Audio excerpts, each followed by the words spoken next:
over. The city freezes in silence, and the air is filled with a sense of freedom. The teacher descending the stairs catches the kind words of the students, asking her to rest.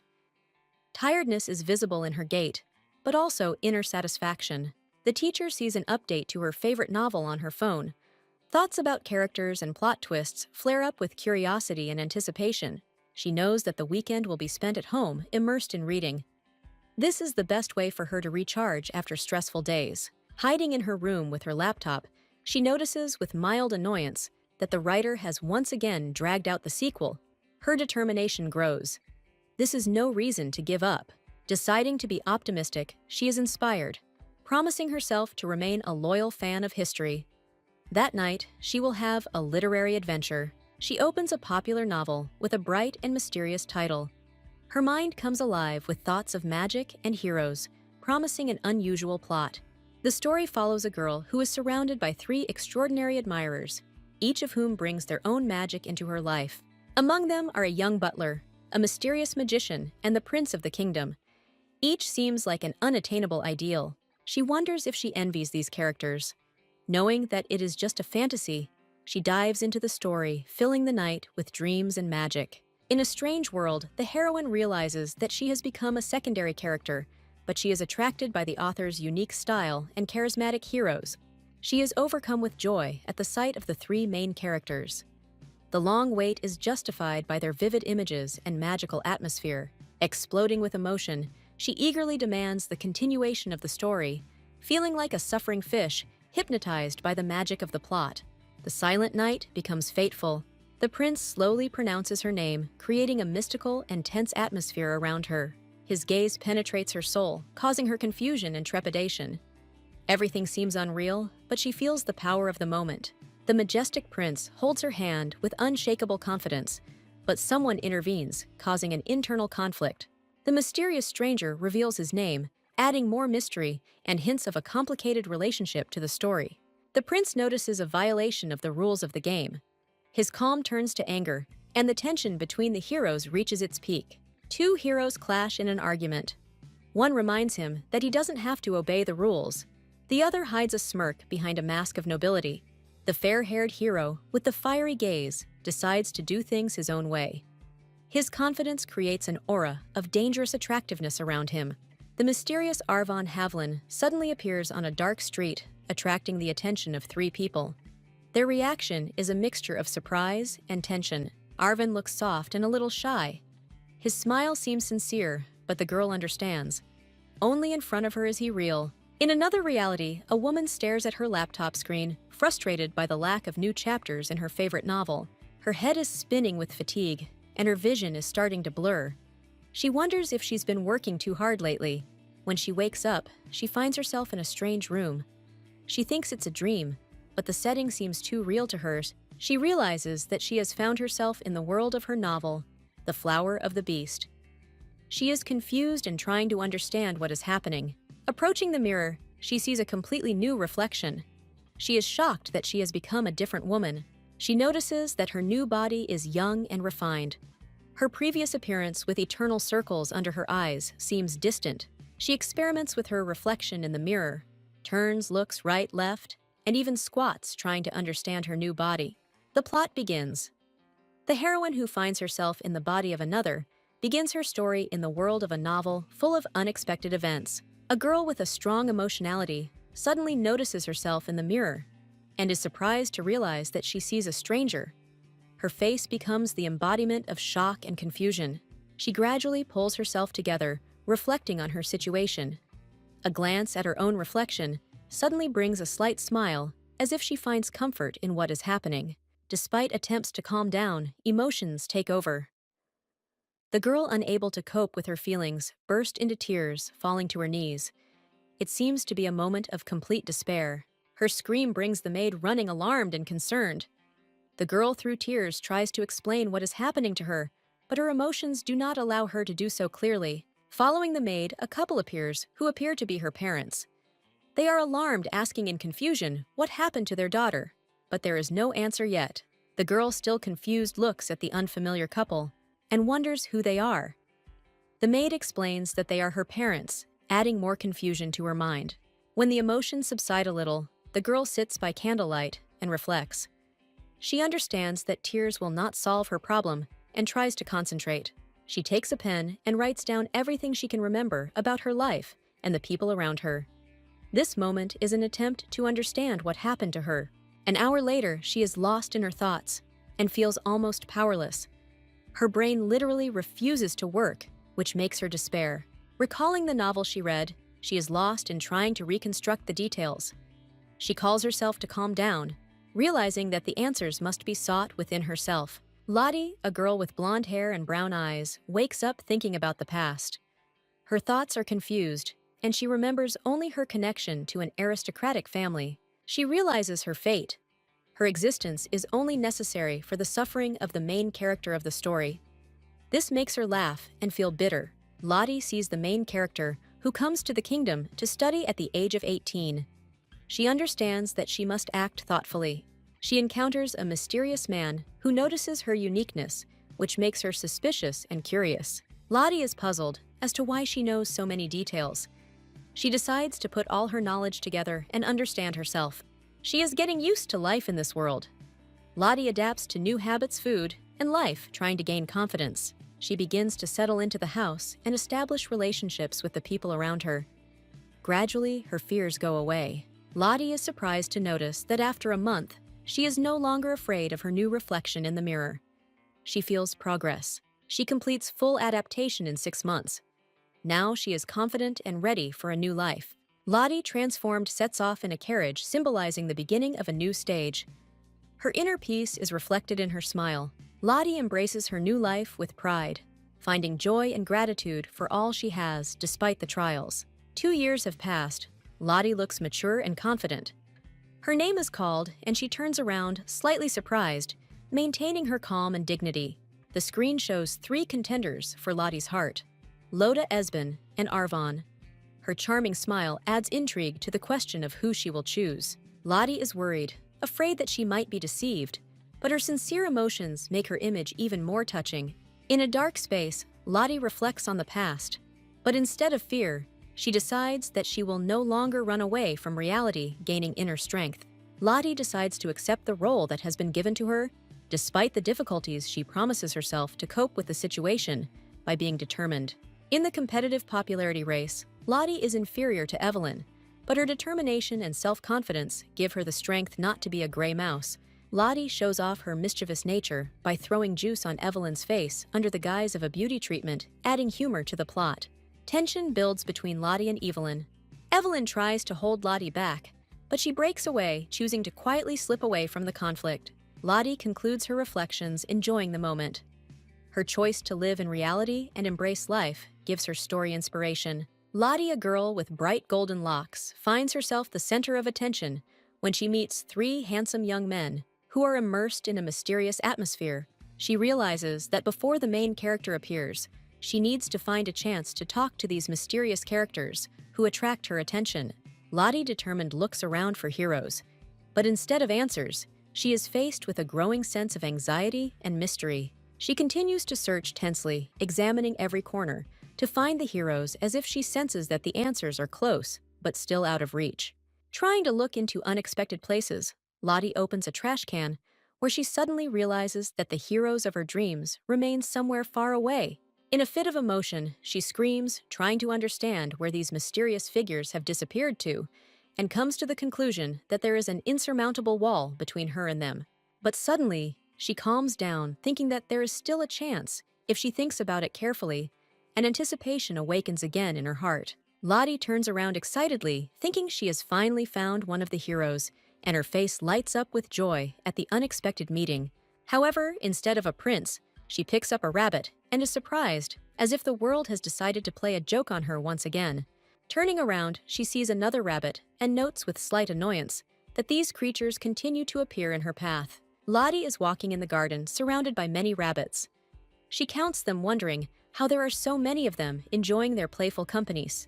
Looking back on that day, Lottie remarked on how beautiful the sunset was, painting the sky in vibrant hues. She found the moment magical and calming. She finds herself in a training ground where strong men are fighting. The sound of swords and shouts from the fighters create a tense atmosphere. Lottie, scared, peers out from behind her cover, watching what is happening. Her thoughts are filled with fear because there is only brute force around and no one to protect her. She notices the brutal warriors with powerful muscles.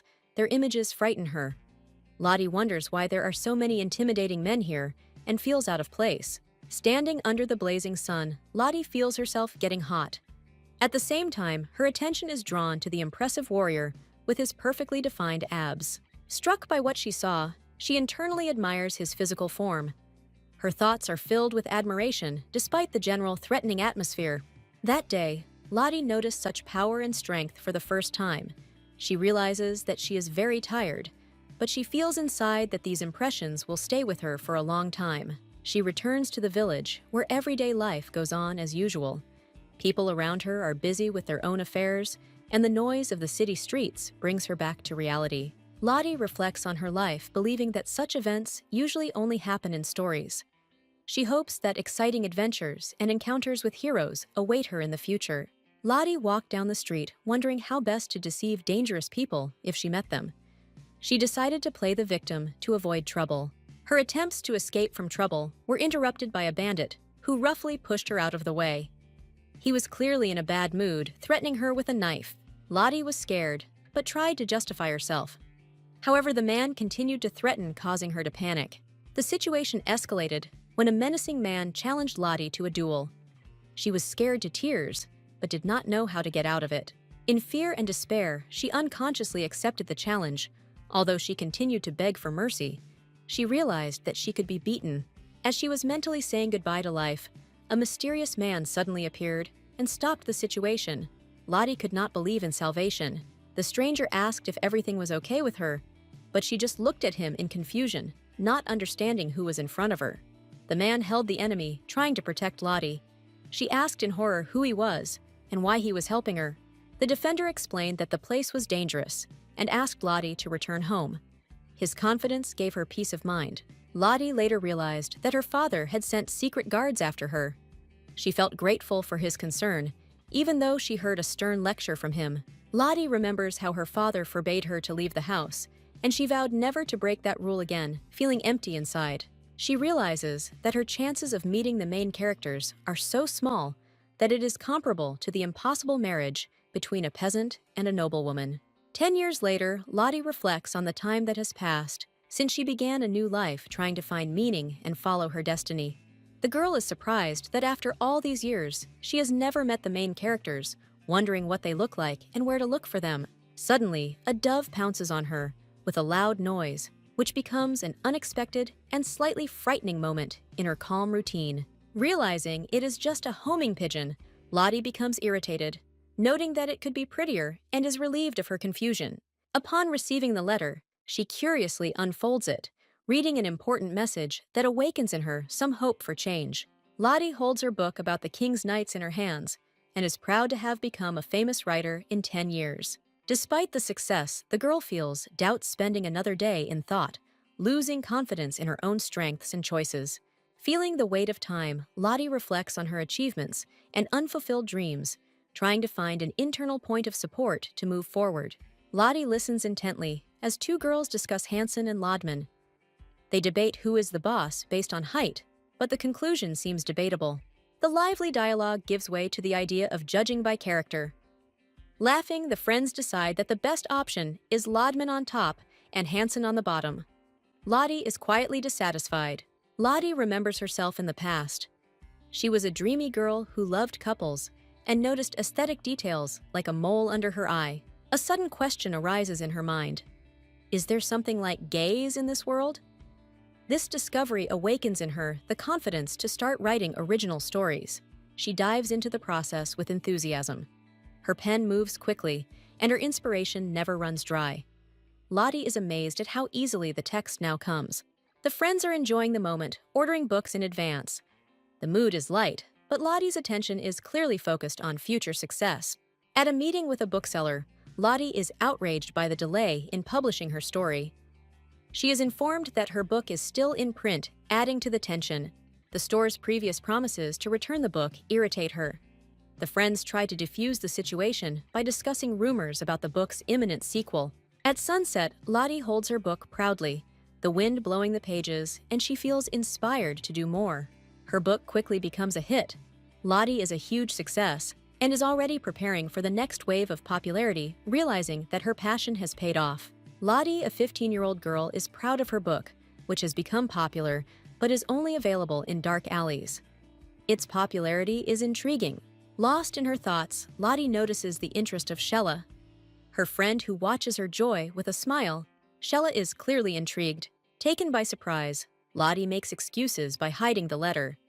She realizes that her father, though kind, will not approve of her work. Shella is curious, and Lottie is afraid that the secret will be revealed, because her friend's talkativeness can ruin everything. Shella invites Lottie to go to tea and helps her get ready, thinking about how to make her friend even more beautiful. Shella lovingly styles Lottie's hair, admiring her curls and turning them into a neat hairstyle. Lottie admires Shella's golden hands as she managed to tame even the most unruly curls. A friend admires Shella's talents, admiring how her hair has changed after the magic hands. An accidental spill of water causes laughter, as Shella managed to cause an incident, but the friendly atmosphere remains. Lottie notes that without Shella's extreme awkwardness, she would be perfect, but that's what makes their relationship special. Shella shows off Lottie's new look with genuine enthusiasm, and Lottie marvels at how thoughtfully the outfit has been put together, expressing admiration. Lottie, with a beaming smile, acknowledges the beauty of the outfit, which helps her feel even more confident and happier at this moment. Lottie thanks Shella, calling her savior, because thanks to her, she was able to transform herself and feel truly special. Shella happily helps Lottie choose the right outfit, giving compliments that inspire her and create a light and friendly atmosphere. Even though Lottie understands that compliments sometimes sound exaggerated, she cannot be angry with Shella for her sincerity and support. Lottie tries on an outfit and accessories, taking advice from Shella, who helps her create a complete and elegant look for going out. Reflecting on her past mistakes, Lottie admits with slight embarrassment that she looks better than she expected, but laughs at the unexpected comment about her style. Lottie, having completed her preparations, comes out in a new outfit. Her graceful appearance attracts attention, emphasizing her sophistication and elegance. Her caution and confusion when confronted with security speaks volumes about her character. She takes steps towards new challenges despite her doubts. With the support of those around her, Lottie is able to cope with her anxiety. She moves forward with determination, leaving her previous worries behind. Lottie notices that her companion Hans looks impressive. His broad shoulders and muscles command respect, but his shining bald head is embarrassing. Lottie's attention becomes increasingly focused on Hans's shiny head, which causes her slight awkwardness and inner laughter. They approach the beautiful mansion of Count Olaf. Lottie notices that the journey was indeed short, but feels a slight tension. Upon entering the mansion, Lottie greets guests. Her warm smile attracts attention, creating an atmosphere of hospitality and ease. When talking to ladies, Lottie asks about their affairs. Her calm tone and politeness evoke a friendly response. She thanks the guests for the invitation, emphasizing that she is doing well thanks to their attention. Her sincerity captivates those present. Cakes are served on the table, which attracts Lottie's attention. She is delighted to meet a friend whom she has not seen for a long time. Lottie notices that one of the cakes has been left especially for her, and she accepts the gesture with gratitude, delighted by the attentions. Inspired by the atmosphere, Lottie prepares an important speech, but suddenly becomes confused when she realizes that the guests' attention has been distracted. One of the ladies reminds them of the purpose of the meeting.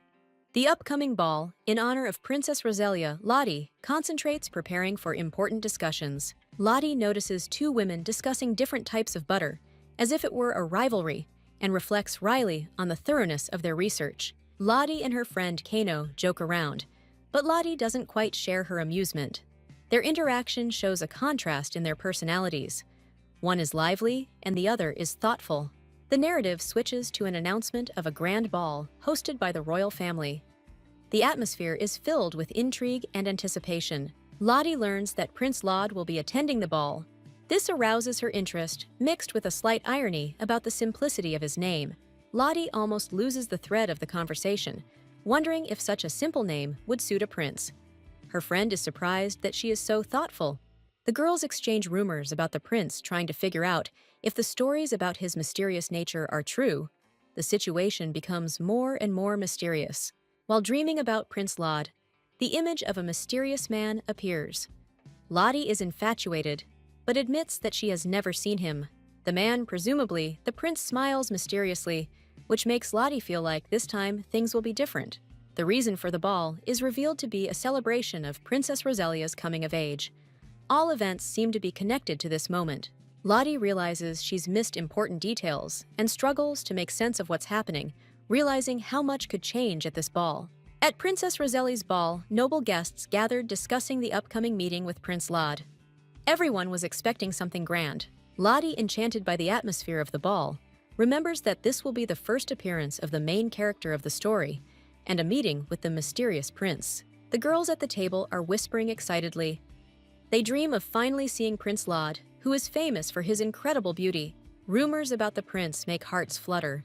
They say that after meeting him, other men begin to seem expressionless. Lottie hears them asking her about the prince she has already seen. The excitement in their voices is transmitted to her, adding to the tension. One of the girls notes that it is impossible to describe the prince's beauty in words. It is compared to 1,000 poetic lines, but even this is not enough. Lottie thinks, remembering how the prince was described in stories. Images of golden hair and piercing eyes begin to come to life in her mind. She imagines his face. Golden hair like sunbeams, blue eyes, like the depths of the sea from which it is impossible to tear yourself away. Lottie meets a blurry image of a prince. In her mind there is only one thing, a charming blonde with blue eyes like in a fairy tale. Lottie recalls the description of the main character, who in her mind seems like a prince from a fairy tale. She wonders what he looks like in reality. She decides to order a new dress from a tailor. But Lottie admits to herself that she is more attracted to Millsy's salon despite ordering from another master's. The girl notices that the conversation among those present is turning to a discussion of outfits. She worries that identical dresses at the ball may cause awkwardness. Her friend asks what dress Lottie chose herself. In response, the girl cleverly avoids the question, mentioning the name of the dressmaker, as if without thinking. Whenever Lottie doesn't want to give a straight answer, she just makes up a random name. She finds it a funny but convenient strategy. After the social event, Lottie thanks the hostess of the meeting. She is genuinely happy with the communication that made the day bright and interesting. The lady of the house invites Lottie to come to the following events.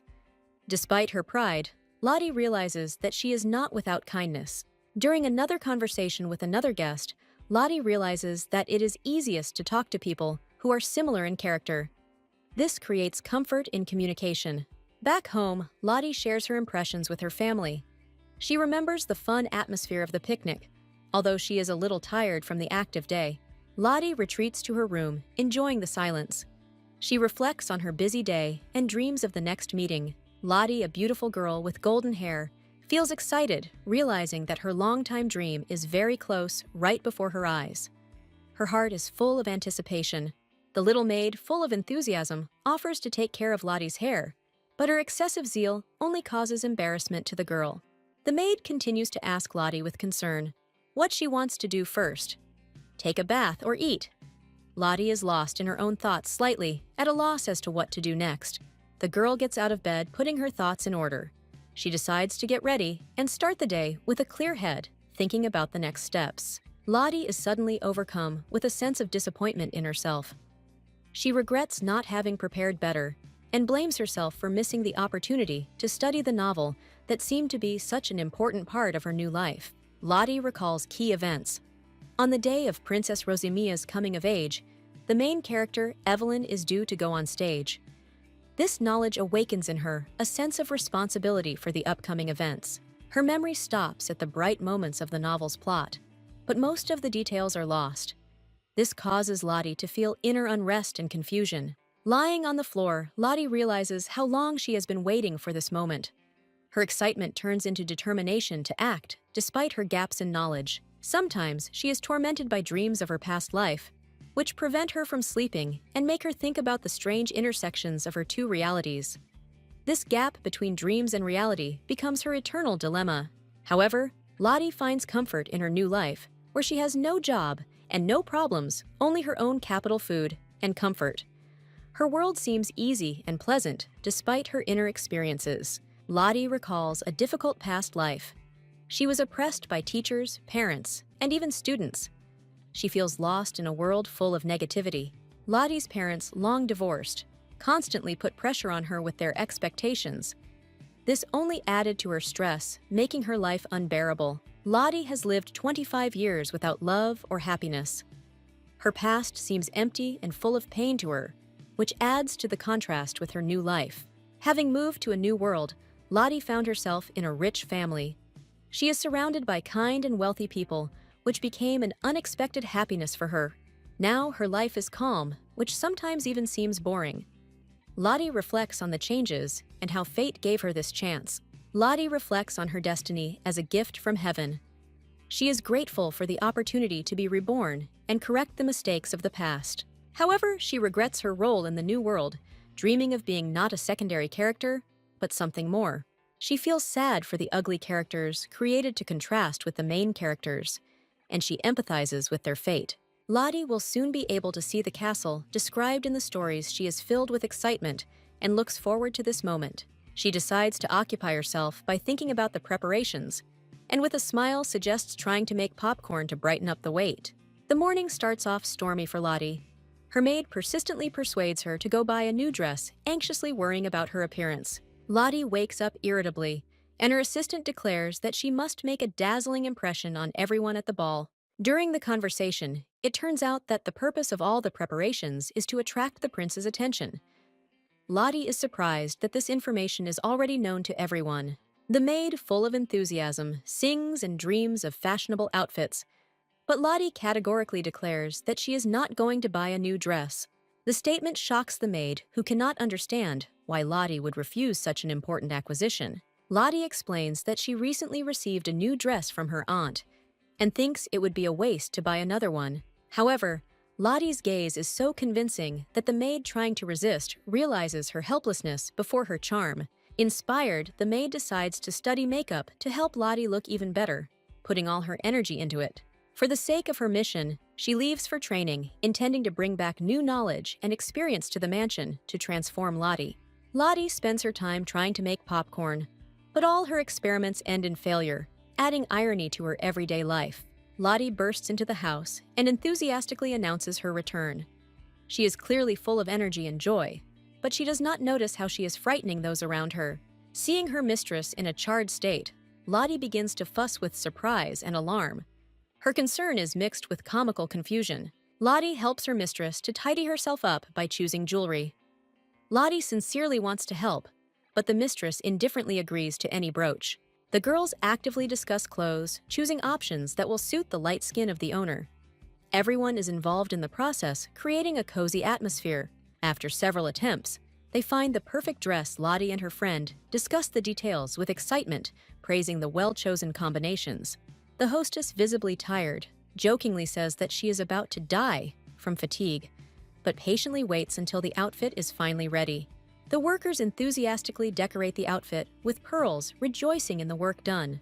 Their genuine joy charges the owner with positive energy. Lottie thanks the girls for their concern, but sadly notes that her role is not the main one. She remains thoughtful, reflecting on her humble position. Everyone finishes their preparations and invites the hostess to look at herself in the mirror. The atmosphere is filled with joyful anticipation of the final result. The outfit is complete and the owner looks amazing. Lottie and the others are happy that their efforts have lived up to expectations. The transformation inspires everyone. Lottie is amazed to remember a past life where her friend was getting married. She admires her friend's wedding dress and feels the envy of those around her. Looking at herself in the mirror, Lottie is surprised by her beauty. She is not used to seeing herself like this and admires the result. The servants put the finishing touches on her outfit. Lottie happily notes how gorgeous she looks, enjoying her transformation. People around her notice the changes in Lottie. She always hid her face under her bangs, but now her beauty does not go unnoticed. Her mother is surprised by how feminine Lottie has become. She compares her daughter to herself in her youth and is proud of her appearance. Lottie is ready to leave in the carriage. Her eyes are full of determination, and she is internally preparing for the next important moment in her life. Arriving at the castle, Lottie prepares to meet those who are waiting for her. She is full of impatience to see the long-awaited scene with her own eyes. She meets two people, a young woman with long, dark hair, and a man who strikes her with his elegance. The carriage pulls up to a magnificent castle. Lottie marvels at the grandeur of the surrounding architecture. At the entrance, Lottie is greeted joyfully by her friend Kano. Their meeting is full of emotions, promising many further events. Lottie meets her friend, who is genuinely surprised by her beauty. Lottie replies that she just put on a little makeup, and her friend returns the admiration with a compliment. Suddenly, the arrival of Prince Loda Halen and Princess Rosamaya. Halen is announced.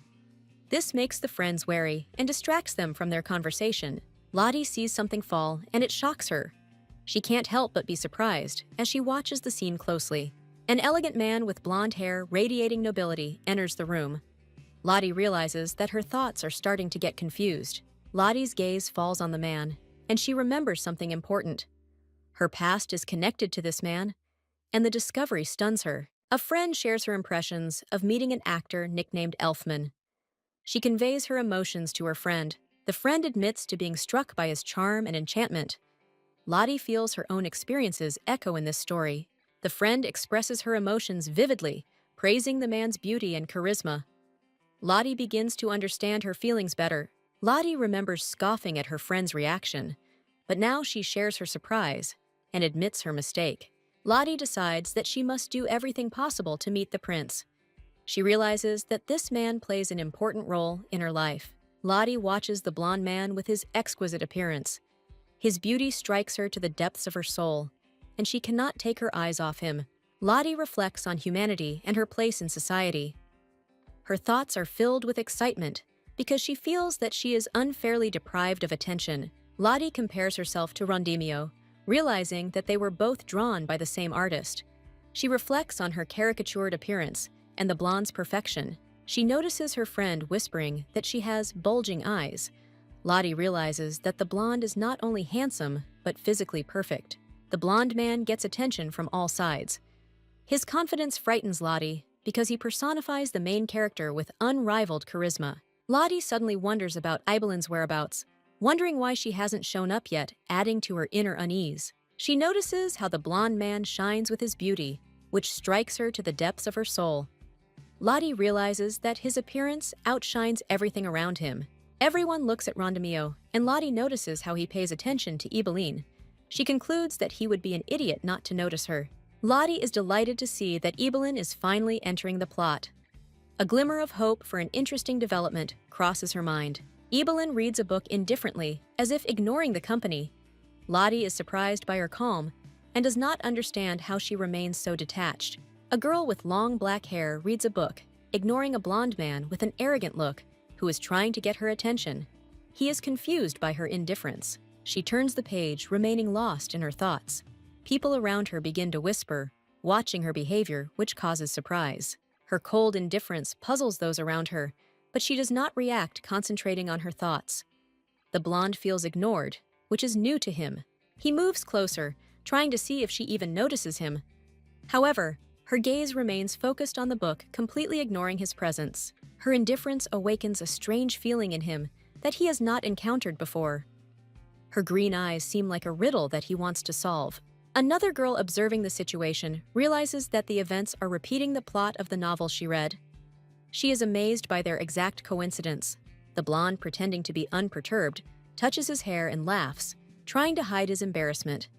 He thinks the situation is funny. The golden-haired girl notices this and feels goosebumps run through her.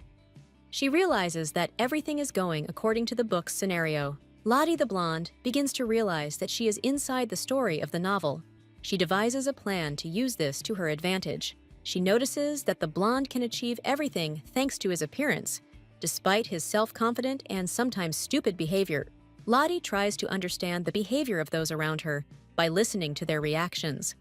She considers how simple actions can seem impressive to others. Shouts of admiration can be heard from the crowd of girls, many expressing surprise and delight. They discuss the attractiveness of the crown prince, dreaming of his attention. Lottie watches the crown prince and reflects on his appearance. She admits that he is indeed handsome, even if she finds it difficult to put into words. She wonders in confusion about the development of the situation. At the same time, a girl is visible in the background, whose presence makes Lottie tense up. The arrival of the Emperor and Queen is announced. Lottie is surprised by their important status and prepares to meet the monarchs with a little excitement. The Emperor and Queen appear before the public. Lottie realizes that these are important people whose genes have been passed on to the Crown Prince and draws the appropriate conclusions. Lottie notices that the Emperor seems unexpectedly simple, which leaves her with a feeling of discrepancy between expectations and reality. She can hardly contain her emotions as she watches the Emperor. Lottie compares him to a good-natured neighbor, which makes her smile inside.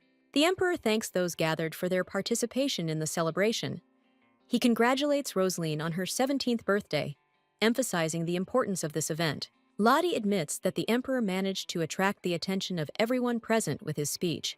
She enjoys the warm and pleasant atmosphere of the celebration. At the ball, Lottie tries to keep the attention of her friend Rondemio, but he suddenly disappears. The guests around her are excitedly discussing the situation. Lottie learns that the Crown Prince has left the hall. Her friend is surprised by how quickly this happened, expressing regret. The girls are lost in dreams of Rondemio, struck by his beauty. Their admiration grows, and one of them confesses that she has fallen in love. The atmosphere of the ball is heating up. All the guests are captivated by the image of the Crown Prince, turning the hall into a place of romantic dreams. Lottie is incredulous when she notices that even her friend has fallen victim to Rondemio's charm, which leaves her with conflicting emotions. Confused, Lottie asks her friend about her feelings. Her friend admits that her heart beats faster when she thinks about the prince. Lottie decides to support her friend, but mentally promises to stop her if this leads to rash actions. Lottie silently wishes for her friend to overcome her crush. Realizing that the situation is hopeless, she decides not to say anything. A friend makes a toast to a future full of hope. Lottie, despite her doubts, decides to play along with her at this moment. Things get heated when it is mentioned that the Crown Prince may soon change. Lottie is conflicted about the future. Lottie ponders her fate, realizing that commoners like her will never get to meet the departed Crown Prince, but her dreams still remain. The narrator hints that events will soon change, and the next key moment will only occur under certain circumstances. It is indicated that Ibelin is to meet the second protagonist, Duke Kenneth, which will be a significant milestone in her story. The next important stage will be Ibelin's meeting with Arvin the Master of the Magic Tower, who is the third main character. The scene shifts to the garden of the Imperial Palace, where Ibelin, according to the plot, will first meet Duke Kenneth. Arvin appears in the busy streets of the capital, adding mystery, and his role in the development of events begins to emerge. Lottie notices that everything is going according to the plot of the novel, remembering important dates that she needs to take into account for planning. She clearly remembers that the meeting between Ibelin and Kenneth took place on the last day of the banquet celebration. Lottie calculates that she has 5 days to act before Ibelin meets with the Duke, and decides to act decisively. Determined, Lottie gathers the team and calls everyone into action, symbolically offering to make popcorn in preparation for the exciting events. Lottie, in a smart dress and with a graceful smile, discusses her habits with her friend. She thoughtfully replies that she might stop drinking lattes, as if taking an important step towards change. At the ball, Lottie attracts everyone's attention. In the midst of a lively conversation, one of the girls suddenly remembers Princess Rosalia, who seemed lost among the guests. Rosalia is the center of attention when her eyes lock with Lottie. The moment is filled with sparks, as if an invisible connection has been formed between them, attracting the attention of everyone around them. The sudden encounter makes Lottie embarrassed, and she starts to get a nosebleed. She tries to hide her embarrassment, but everyone sees how beautiful Rosalia is. Lottie, despite her shyness, admires Rosalia. Her thoughts are filled with emotions, but she knows she must cope with this feeling while remaining dignified. The story takes a dramatic turn when it turns out that Lottie has fallen in love with Kenneth, a mysterious character who unfortunately does not reciprocate her feelings. Rosalia finds solace in her friendship with Ibelin. They support each other, and Lottie sees how Rosalia treats Ibelin with respect and warmth. Emotions reach their peak when viewers comment on what is happening. They are surprised by what is happening, realizing how unusual the relationships between the characters are. Lottie is captivated by Rosalia's smile, but realizes that every smile is meant for Kenneth. This makes her think about her feelings and the situation. In the end, Lottie reflects on how the beautiful Roselia, remaining an outsider, attracts the attention of everyone around her. Finding harmony in her uniqueness, Lottie amazes those around her with her charming appearance. Her image glows with soft warmth, and her eyes show an inner light. Lottie is watched by a young man, wondering how to win her favor. His confidence and style underline his goal. Lottie decides to leave, realizing she has seen enough. Her clear gaze radiates calm and wisdom. Before leaving, Lottie speaks to her friend, explaining that she has things to do. Her friend is left slightly surprised by her haste. The friend stays where she is and thinks about her own things. Her thoughts are filled with anticipation and plans. For the evening, she feels comfortable and confident. Lottie relays a request to her friend to keep an eye on an important person, expressing hope and ease, but mentally doubting success. On her way home, Lottie becomes lost in thoughts about love, watching the streetlights flicker, and thinking about romantic stories. Reflecting on life, Lottie comes to the conclusion that youth is a time of unrequited love. Realizing how these feelings shape people, her thoughts shift to more mundane matters. She ponders the income of novelists and smiles at the thought of the pleasant side of creativity. Lottie returns home. Her daily life is full of things to do when suddenly the maid calls her with important news. Lottie raves about the incredible beauty of a man whose eyes are like a bottomless lake and whose skin resembles porcelain. She keeps talking, and her interlocutor mentally calls her a chatterbox. The interviewee agrees that the rumors about the man are true, adding that his beauty is so stunning that one can be surprised that she is still alive after meeting him. Lottie begins to ask if that same man has noticed her, and if she has managed to win his attention. This causes surprise and slight embarrassment in the second girl. Lottie explains that she was watching the man from a distance with the other ladies. The other woman, slightly disappointed, repeats that it was from a distance. After a short pause, Lottie lets out a mysterious laugh, leaving her interlocutor wondering what she meant. The interlocutor is clearly worried. Lottie jokes that it can't all end that easily. Her words and actions frighten her interlocutor, who begins to think that Lottie is a little strange and unpredictable. Lottie, ignoring her interlocutor's reaction, declares that she is going to take a bath. She quickly runs away, leaving her interlocutor confused. After a busy day, night falls, and Lottie sleeps peacefully. In the morning, she cheerfully heads to the kitchen, where she greets the cook with enthusiasm, causing him to yelp nervously. Lottie remembers trying to make popcorn a week ago, but instead, creating a fire show, the memory clearly embarrasses her. Despite all the oddities, Lottie remains optimistic, showing that even mistakes become fun moments in her everyday life. The worried cook apologizes to Lottie, feeling guilty that his impulsiveness almost ruined the morning's cooking. Lottie looks at him in bewilderment. Lottie notices that the cook is clearly nervous about her presence. She decides that his fear is caused by the unexpected visit at an early hour. Lottie assures the chef that she will be up to the task this time. However, the chef looks at her, uncertainly, doubting her promise. Lottie happily declares her desire to become a real culinary master. The chef looks depressed, but agrees to give her a chance. The cook's memories of Lottie's previous mishaps in the kitchen surface, and he quietly hopes that she won't turn the kitchen into a disaster zone. Lottie laughs a slightly evil note, urging the cook to rely on her. He feels a growing sense of unease. Lottie apologizes for her past mistakes, assuring him that she will do it right this time. The cook looks thoughtfully at her face. Lottie thanks the chef for the chance. He sighs, agreeing to trust her with the kitchen again, despite his reservations. Lottie prepares confidently for the culinary process, but the chef reminds her of simple safety rules, fearing another failure. The chef's suspicious look indicates his doubts, although he decides to take a risk and give Lottie a chance to prove her abilities. Lottie, confident in her genius, declares herself a culinary master, surprising the chef. She resolutely takes on the task of making popcorn, convincing everyone that her efforts will surely be crowned with success. Lottie adds the corn kernels to the pan with confidence and inspiration. She imagines the triumph to come as she watches everything cook and already anticipates the moment when she can proudly display the result. Lottie is delighted to hear the sounds coming from the frying pan. A smile lights up her face. She mentally convinces herself that the process is under control, and she will be able to surprise everyone with her abilities. It's time to open the lid.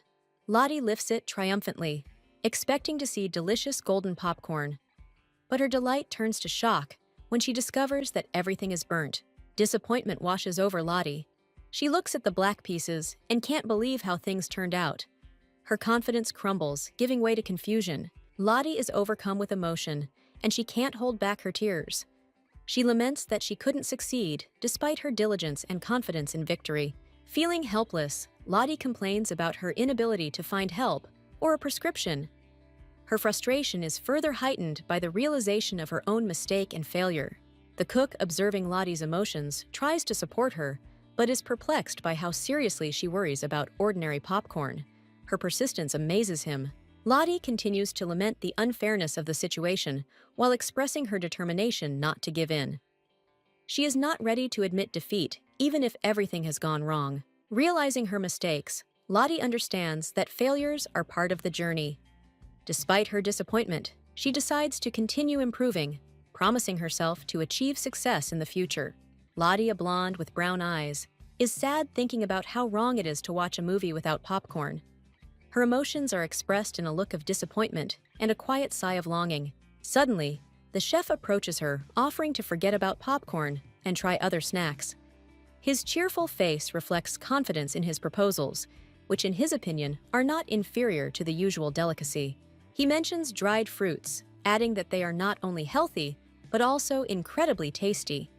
Lottie imagines their bright taste and freshness, which arouses her interest, but does not change her mood.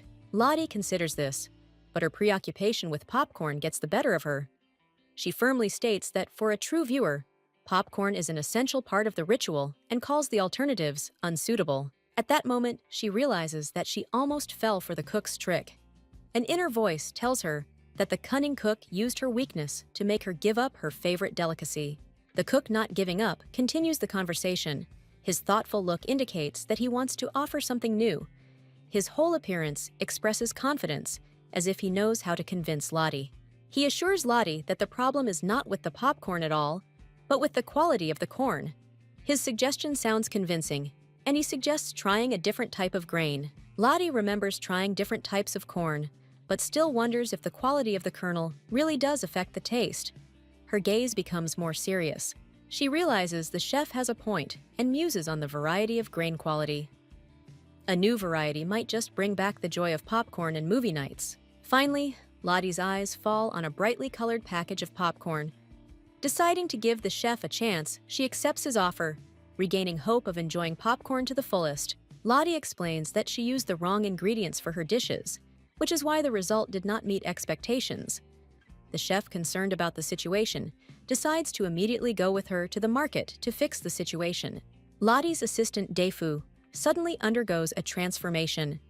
His appearance becomes charismatic, and even his mustache acquires a sophisticated look. Lottie is delighted with this change and believes that now everything will be under control. With a determined attitude, Lottie and Daefu rush to the market. Their enthusiasm and confidence attract the attention of those around them. Lottie is determined to correct her mistakes and find a better product. At the market, they begin to look for the perfect corn. The seller offers them a special variety brought from the south. He convinces them that this variety is sweet and worth its high price. Lottie decides not to be stingy. With incredible confidence, she points to the entire corn stand and declares that she will take it all. Her determination amazes those around her. Lottie does everything with grace and elegance. When buying, her charisma and style win over the salesperson who agrees.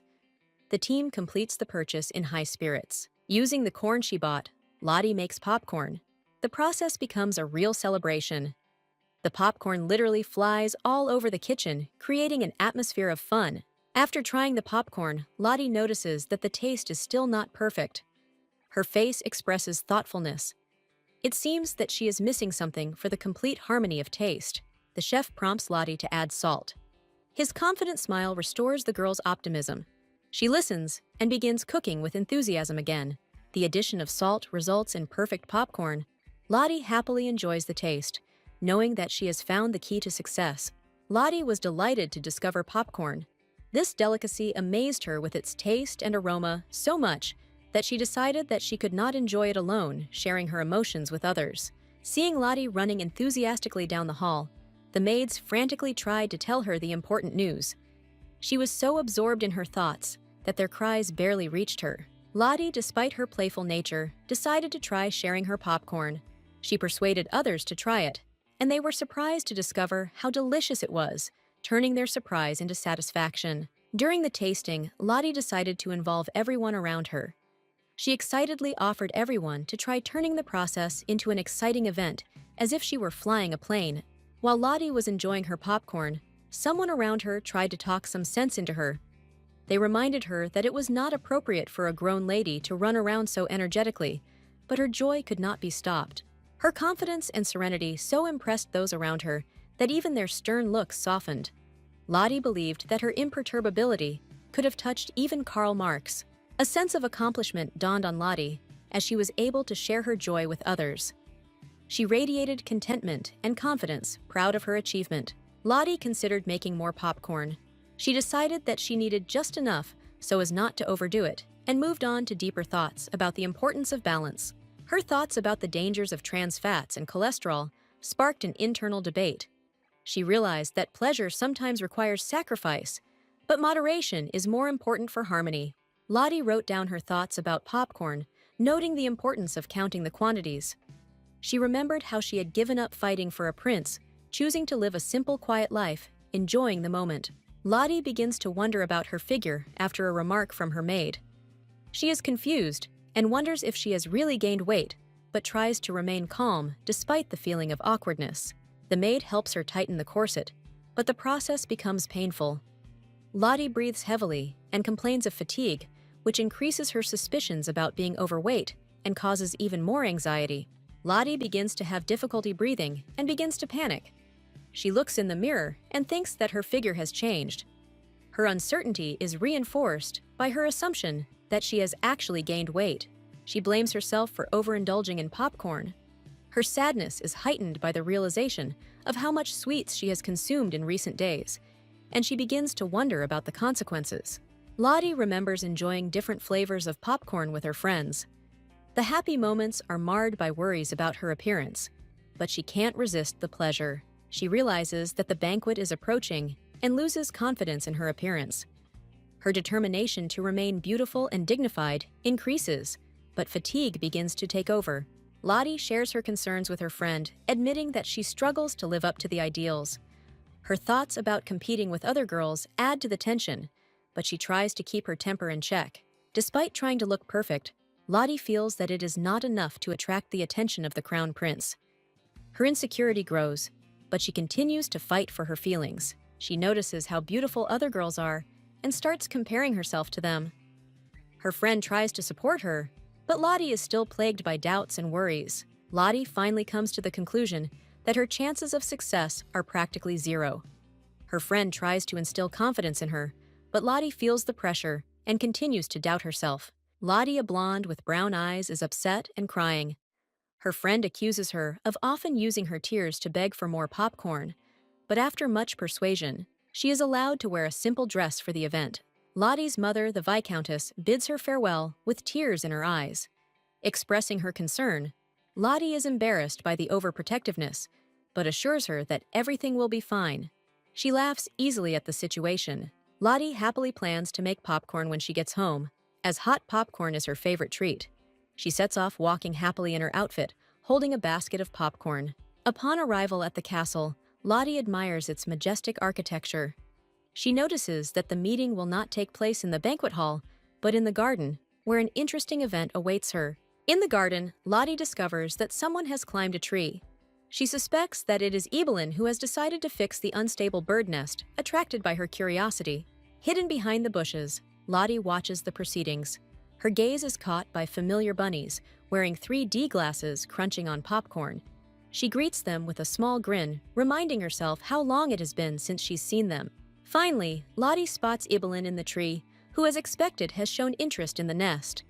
Lottie admires her courage and energy, and continues to watch the proceedings with interest. Evelyn slips unluckily on a tree, but notices a nest of eggs. She is surprised at her own courage and slightly taken aback by the situation. Lottie waits with bated breath for her to do so. Lottie is overcome with emotion as her dreams of adventure come true right before her eyes. Like in a novel, she watches it all unfold, not believing that it is possible. A young man named Kenneth. His slender figure and penetrating gaze immediately attract attention. He asks what is going on, and Lottie realizes that the moment has come to meet the most popular hero of the Empire. Kenneth appears in the forest, radiating confidence and nobility. His refined appearance and charismatic speech make people around him pay attention to him, emphasizing his importance and influence in society. Lottie hides behind the bushes and watches Evelyn, who has climbed a tree and looks worried. The sound of branches snapping attracts Kenneth's attention, who notices the strange surroundings. Lottie laughs and remarks that Kenneth sounds very pleasant, and jokes about the situation. Kenneth turns to Evelyn, asking questions about her unexpected location. Evelyn is genuinely puzzled as to why she should know Kenneth. Lottie, hiding in the bushes, thinks it's obvious and continues to watch their conversation with a grin. Evelyn suggests that Kenneth may be someone of noble birth, but her suggestion seems unlikely to her. She still doubts his status. Kenneth smiles slightly as he asks Evelyn to come down, but she admits that she is stuck. Lottie continues to watch their interaction with interest, laughing to herself. Evelyn explains that she climbed the tree to save a bird's nest that was about to fall. Her sincerity and concern for nature impress Kenneth. Evelyn admits that she only wanted to help the birds. Her words sound sincere and touching. Kenneth decides to help her get out of this situation. Kenneth extends his hand and assures Evelyn that he will help her down safely. His determination and kindness inspire confidence in her, and she agrees. Kenneth deftly lowers Evelyn from the tree. Lottie watches and notes with admiration that Kenneth acts not only quickly, but also with true nobility worthy of a prince. Lottie, transformed into a fish, engages in a kind of competition with Kenneth. He catches up with her, but the voiceover reminds him that the true result will only become clear at the very end. Lottie tries to eavesdrop on the conversation between Kenneth and the mysterious girl. She panics when she can't understand what they're saying, forcing her to think of ways to get closer. Lottie creeps closer, trying to hear their conversation. Her movements become comical, but she is focused on her goal, to find out what they are talking about. Lottie can't stand the tension and suddenly screams, giving herself away. Surprised, Kenneth and his interlocutor turn around and the girl is confused. Realizing her mistake, Lottie becomes embarrassed, trying to justify herself to herself. She decides to pretend that she was just walking by and hopes to hide her excitement. Kenneth stares at Lottie, which brings back unpleasant memories for her. She realizes that he sees her as a weird fan, which only adds to her discomfort. Lottie feels humiliated when she thinks back to her prejudices against fans. She always despised those who persecuted their idols, but now she finds herself in this situation. Kenneth says he deliberately retreated away from the banquet hall because he was tired of the noise. He is surprised that Lottie knew of his whereabouts, which puts her in an awkward position.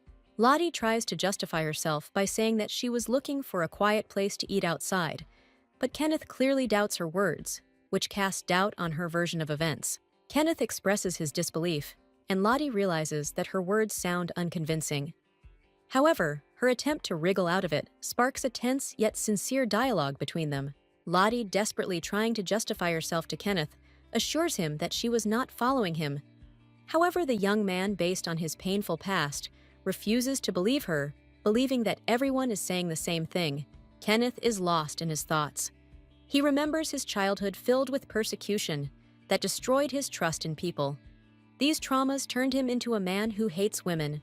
Lottie, with a bowl of popcorn, continues to insist on her innocence, swearing by her strange promises. However, Kenneth remains cold and unyielding, ignoring her attempts at reconciliation. Kenneth is irritated, and his tension is growing. He does not trust Lottie and considers her intrusive. Even her food, which she uses to try to soften the situation, causes his inner indignation. Lottie, despite her best efforts, cannot control her emotions. Her irritation turns into a desire to annoy Kenneth. In her mental anger, she even imagines throwing popcorn at him. Evelyn suddenly steps in, decisively breaking up the argument. She defends Lottie, believing Kenneth's behavior to be unfair, and reminds him that she was not stalking him. Kenneth is struck by Evelyn's words, but her beauty catches his attention. He discreetly admires her luxurious hair, marveling at her confidence and nobility. Lottie, seeing Kenneth's reaction to Evelyn, smiles wickedly. She decides that Evelyn is capable of dealing with his coldness, and is pleased with her lucky ally in this drama. Evelyn wants Kenneth to realize that he is wrong. She hopes that he will accept the truth, avoiding further hurt feelings. Lottie, in turn, makes fun of the situation. Evelyn tells Kenneth that even if Lottie was following him, her actions were motivated by love, not a desire to harm. She appeals to his sense of compassion. Evelyn emotionally intervenes in the argument, defending her honor and denouncing her opponent. She demonstrates determination and righteousness, not allowing the situation to get out of control despite the tension around her. A conflict flares up between Evelyn and Kenneth. She accuses him of indifference and self-interest, while he doubts her sincere motives. The dialogue is filled with tension and differences of opinion on justice. Evelyn and Kenneth suddenly notice a change in the atmosphere of their conversation. A barely perceptible spark of understanding runs between them, and they begin to perceive each other differently, surprised by their own feelings. Lottie, watching the proceedings, expresses her thoughts on the strangeness of the situation. She feels slightly embarrassed and interested, while Kenneth, on the contrary, finds it fascinating watching the events unfold with a gentle smile. Lottie ponders the unexpected progression of the situation, marveling at the speed of change. She wonders how Evelyn can influence others so quickly, becoming increasingly lost in her own thoughts. Kenneth's thoughts begin to take an interest in Evelyn, and he finds himself becoming increasingly attracted to her. Her boldness and unpredictability begin to attract him, causing unexpected emotions. Lottie feels that she is being reduced to a secondary role against which Evelyn shines even more brightly. She experiences mixed feelings of disappointment and envy as she watches Evelyn. Lottie has a hard time accepting her love, feeling like a victim of her own emotions. She is frustrated with her situation, believing that her role in this story is too insignificant. Lottie distances herself from the events, preferring to watch Kenneth and Evelyn's conflict as if she were a spectator at a play. She is irritated by Kenneth's attention to Evelyn, but she hides her feelings behind sarcasm. Kenneth, while remaining blunt, hints that Lottie's presence irritates him.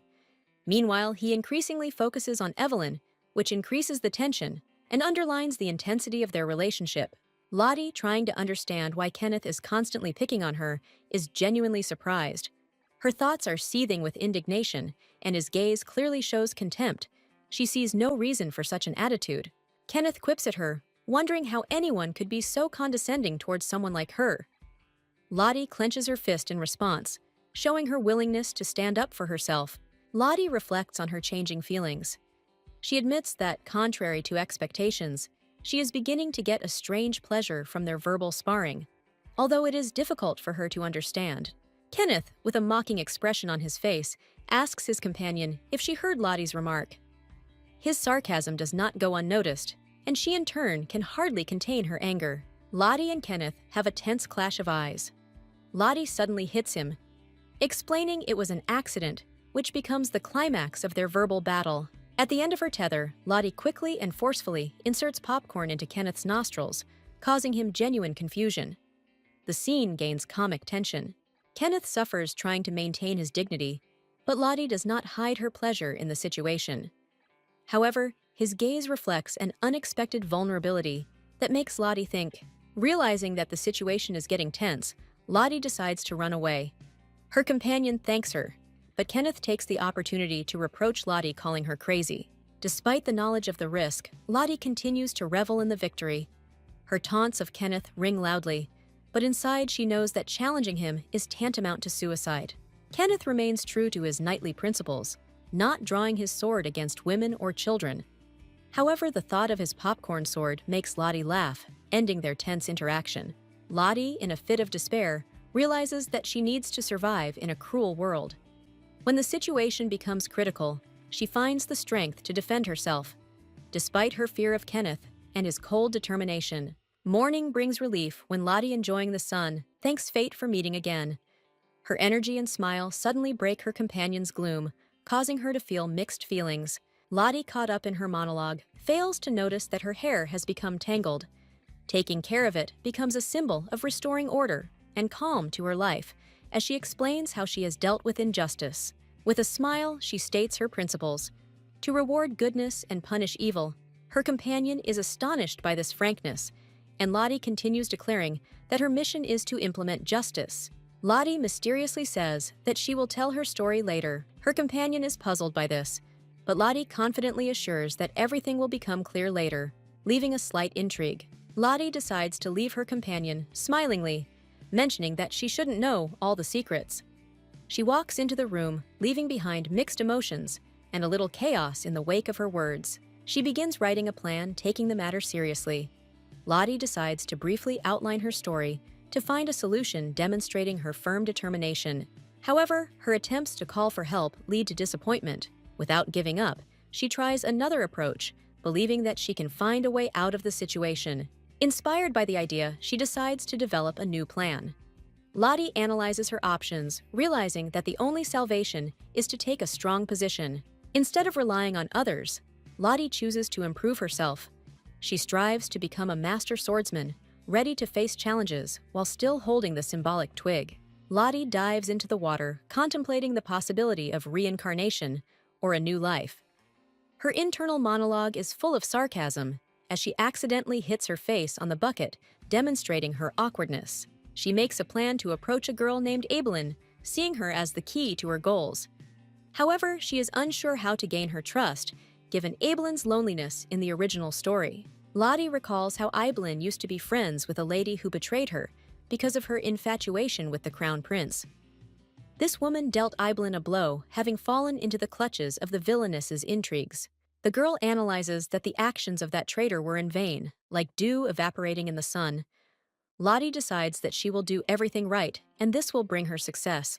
She sarcastically wonders whether death by strange circumstances, such as accidentally getting popcorn in your nose, is commendable. Lottie considers disappearing from the world a harsh punishment, laughing at it. Lottie is outraged by the stupidity of those around her, including high-ranking people. However, her tension develops into physical discomfort, a spasm in her back. Lottie collapses in a fit of thought and emotion, lying on the floor. She wonders again how she can get closer to Ibelin so that their relationship becomes meaningful. After thinking, she falls asleep, but a strange dream takes hold of her. Angry faces, threats, and attacks. She screams, facing unexpected chaos and fear. Lottie wakes up in a panic and jumps up to realize it was all just a dream. This moment makes her realize the awkwardness and absurdity of the situation. She looks around the house she is in, commenting to herself that the dream was absurd. Lottie ironically concludes her thoughts, preparing herself for new challenges. Lottie wakes up with an uneasy feeling before dawn. Her thoughts are full of doubts and forebodings, but her anxiety is compounded by the arrival of the mysterious Kenneth yesterday. It seems to her that something important is about to happen. Arvin appears holding a magic staff. He stands out for his independence, owns a magic tower, but despite his power, he looks relaxed. Lottie notices a red spot on his face and feels embarrassed. Arvin, with his angelic appearance, turns out to have a rough character. His strength inspires fear, but next to Lottie, he is transformed into a meek and embarrassed person. Their first meeting happened by chance on the street where a quarrel ensued. Lottie prepares to leave the house, not wanting to run into her mother, returning from a walk.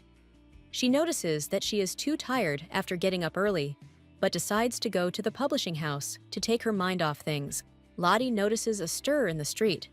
As she passes the shop windows, she is glad to have some free time. Her way leads to the publisher, where she hopes to spend the day doing something to avoid the gloom. At the publishing house, she is greeted with respect. Lottie asks to tell the boss that she has arrived. Her arrival causes a little excitement, as she is known as an important person for this place. Lottie reflects on how the publishing house used to be small and inconspicuous, but thanks to her, it became popular. Suddenly, there is a noise and the staff rushes to help the master, creating chaos. Lottie is greeted with joy. She is shown respect, emphasizing the importance of her visit. The staff expresses gratitude that she has come, creating a pleasant and warm atmosphere. Lottie remembers the first time she came here with a manuscript 3 years ago. At the time, she was looked at with skepticism, but her work unexpectedly became a bestseller, changing the publisher's attitude towards her. The publisher, who once disdained her, now literally worships her. Her success story is inspiring, and the atmosphere around her is permeated with a sense of pride and achievement. Young writer Lottie reflects on how people treat her. She recalls being called different names: lady, writer, and then master. These words reflect her growing confidence and success as a writer. Her interlocutor humorously points out her sophistication, calling her smell snobbish. Lottie, without losing her composure, responds with a slight mockery, demonstrating her sharp reaction to his remarks. In the conversation, Lottie says she needs more time for her next job. Her interlocutor is concerned that the process is taking so long. Lottie calmly explains that she is currently focused on other important matters. Lottie mentions exporting her books, which surprises her interlocutor. She mentions the kingdoms where she planned to send her works, proving that her writing has gone international. She proudly notes the positive reaction from readers abroad and decides to send more copies. The interlocutor, delighted by the scale of her success, continues to listen attentively. Lottie talks about the network of stores that help sell her books. She explains that she has recently opened more stores to reach a larger audience and strengthen her position in the market. With a triumphant smile, Lottie realizes how far she has come. She rejoices at the success that has exceeded her expectations and humorously declares that she is now in business, fully absorbed in her projects. Lottie keeps her earnings at the publishing house because she hides her writing. In conversation, she recalls an employee who explained the phenomenon of her book's popularity as something exceptional, comparing them to masterpieces. She is given money for her sales and promises to return with even greater success. The interlocutor, amazed by her enthusiasm, asks where Lottie spends all her money. She answers mysteriously, keeping the intrigue. Lottie jokingly replies that her goal is luxury. The interlocutor, not understanding, smiles. As Lottie leaves, she enjoys the day and reflects on her success, fully confident of her place in the world of literature. Lottie, an elegant girl with long golden locks, is walking down the street, thinking about a snack. Suddenly, her eyes fall on a hungry child begging for help on the side of the road. Lottie freezes when she sees the emaciated boy. She is struck by the contrast between the well-being around her and the child's plight. She experiences deep sadness, realizing the injustice of the situation. Lottie notices a connection between this child and the mysterious events mentioned in her memories. She is captivated by the idea that this could be an important clue to past events. The story shows a past where others helped children in need, but faced threats from ill-wishers. This reveals the dark aspects of life around her and makes Lottie think about her role. Lottie decides to take action. She approaches the boy and tells him that it is difficult for her to pass by, despite the circumstances. She passes him food and water, trying to show him that he is not alone in this world. The boy eats greedily, tears of gratitude streaming down his face. Lottie watches his reaction with tenderness, realizing how important it is sometimes to simply show kindness to those in need. After experiencing this moment, Lottie heads to a cafe to collect her thoughts. She reflects on her calling and realizes that she wants to be closer to others to help those who need her. Suddenly, a familiar girl appears in her life. The meeting awakens in Lottie a desire to strengthen the bond with her, so that together they can fight the injustice that surrounds their world. Lottie notices a mysterious man who also helps those in need. She feels a connection with him, realizing that kindness unites even strangers. The story ends with Lottie's encounter with this mysterious stranger. Their chance meeting promises to be the beginning of a new significant stage in both their lives. The boy admiringly calls the girl the bread lady until she suddenly gags him with a piece of bread, showing her abruptness and desire to avoid unnecessary attention. The episode conveys a comical moment of their interaction. Lottie meets Aveline on the street, and their eyes meet. Aveline looks at Lottie carefully as she tries to understand the reason for the meeting. The internal tension creates an interesting beginning to the dialogue. Lottie begins to suspect that she knows Aveline, and after an awkward moment of recognition, they confirm that they have seen each other recently. Lottie's slight embarrassment adds warmth to their interaction. Aveline kindly reminds Lottie of their recent encounter in the garden. Lottie, holding back her embarrassment, acknowledges it. Their conversation becomes more lively, conveying the joy of a chance encounter. Lottie thanks Evelyn for her help, calling her her savior. Evelyn brushes off the praise, noting that her actions were insignificant, but Lottie clearly considers her action decisive. Lottie is mentally horrified to realize that she was saved from danger by a man she did not believe in. This internal monologue adds drama to her perception of the situation. Aveline introduces herself and learns Lottie's name. A warm exchange of names ensues between them. Marking the beginning of their friendship, Lottie tries to maintain her charm despite her nervousness. The narrative shifts to Eveline's inner world, showing her as a talented student studying ancient languages. However, her inner reflections on the difficulties of learning add comic relief to the situation. Lottie tries to think of a topic of conversation, but her thoughts are interrupted by a shout. A bulky man approaches her, causing Lottie and Evelyn to look clearly uneasy. A man confronts Lottie about a gold coin she gave to a child. Lottie assesses the situation, suspecting that her actions may have led to conflict, and tries to deal with this unexpected threat. Lottie confronted the large man after learning that he had stolen money from a child. She demanded that he return the stolen money. Her confidence was mixed with anger, highlighting her determined nature. The man began to mock Lottie, calling her a chicken, and trying to intimidate her. Lottie, despite his mockery, was puzzled, but maintained her dignity, trying to understand the situation. The criminals surrounded Lottie and began to threaten her, demanding money from her. They pressed, demonstrating their power, but Lottie, despite her fear, maintained her inner fortitude. Next to Lottie was a girl in a dark cloak, whose appearance frightened the enemies. Lottie whispered her indignation at the situation, but her inner strength told her that she would not give up. Lottie excitedly accused the criminals of neglecting the gold. Her passion and reverence for the jewels added tension to the moment, making them think. The bandits suddenly changed their tone, noticing the confidence in Lottie's voice. One of them, still mockingly referring to chicken, received an unexpected rebuff from her steadfast gaze. The man tried to put pressure on Lottie, but she suddenly counterattacked. She used his taunts as a weapon, showing resourcefulness and confidence. Lottie expressed her contempt, implying that they were pathetic compared to her. Her courage only enraged her enemies further, but she did not give in. The criminal tried to lay a hand on Lottie, but she skillfully dodged it, showing that violence would not solve the problem. She demonstrated that she was ready to stand up for herself. Lottie wondered why criminals called their actions nice. When they were stealing, her sarcasm underscored the irony of the situation. Lottie ponders the oddity of phrases that sound like threats and tries to understand why words like "give me the money" are considered acceptable.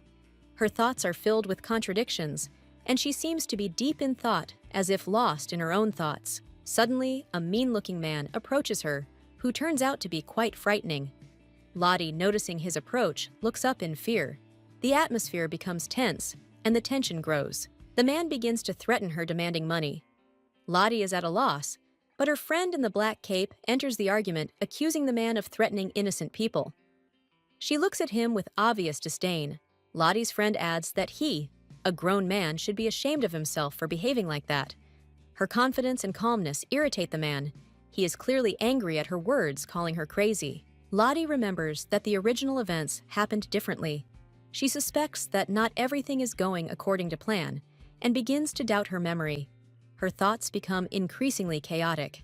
The man raises his hand, intending to hit her friend, showing a complete lack of restraint.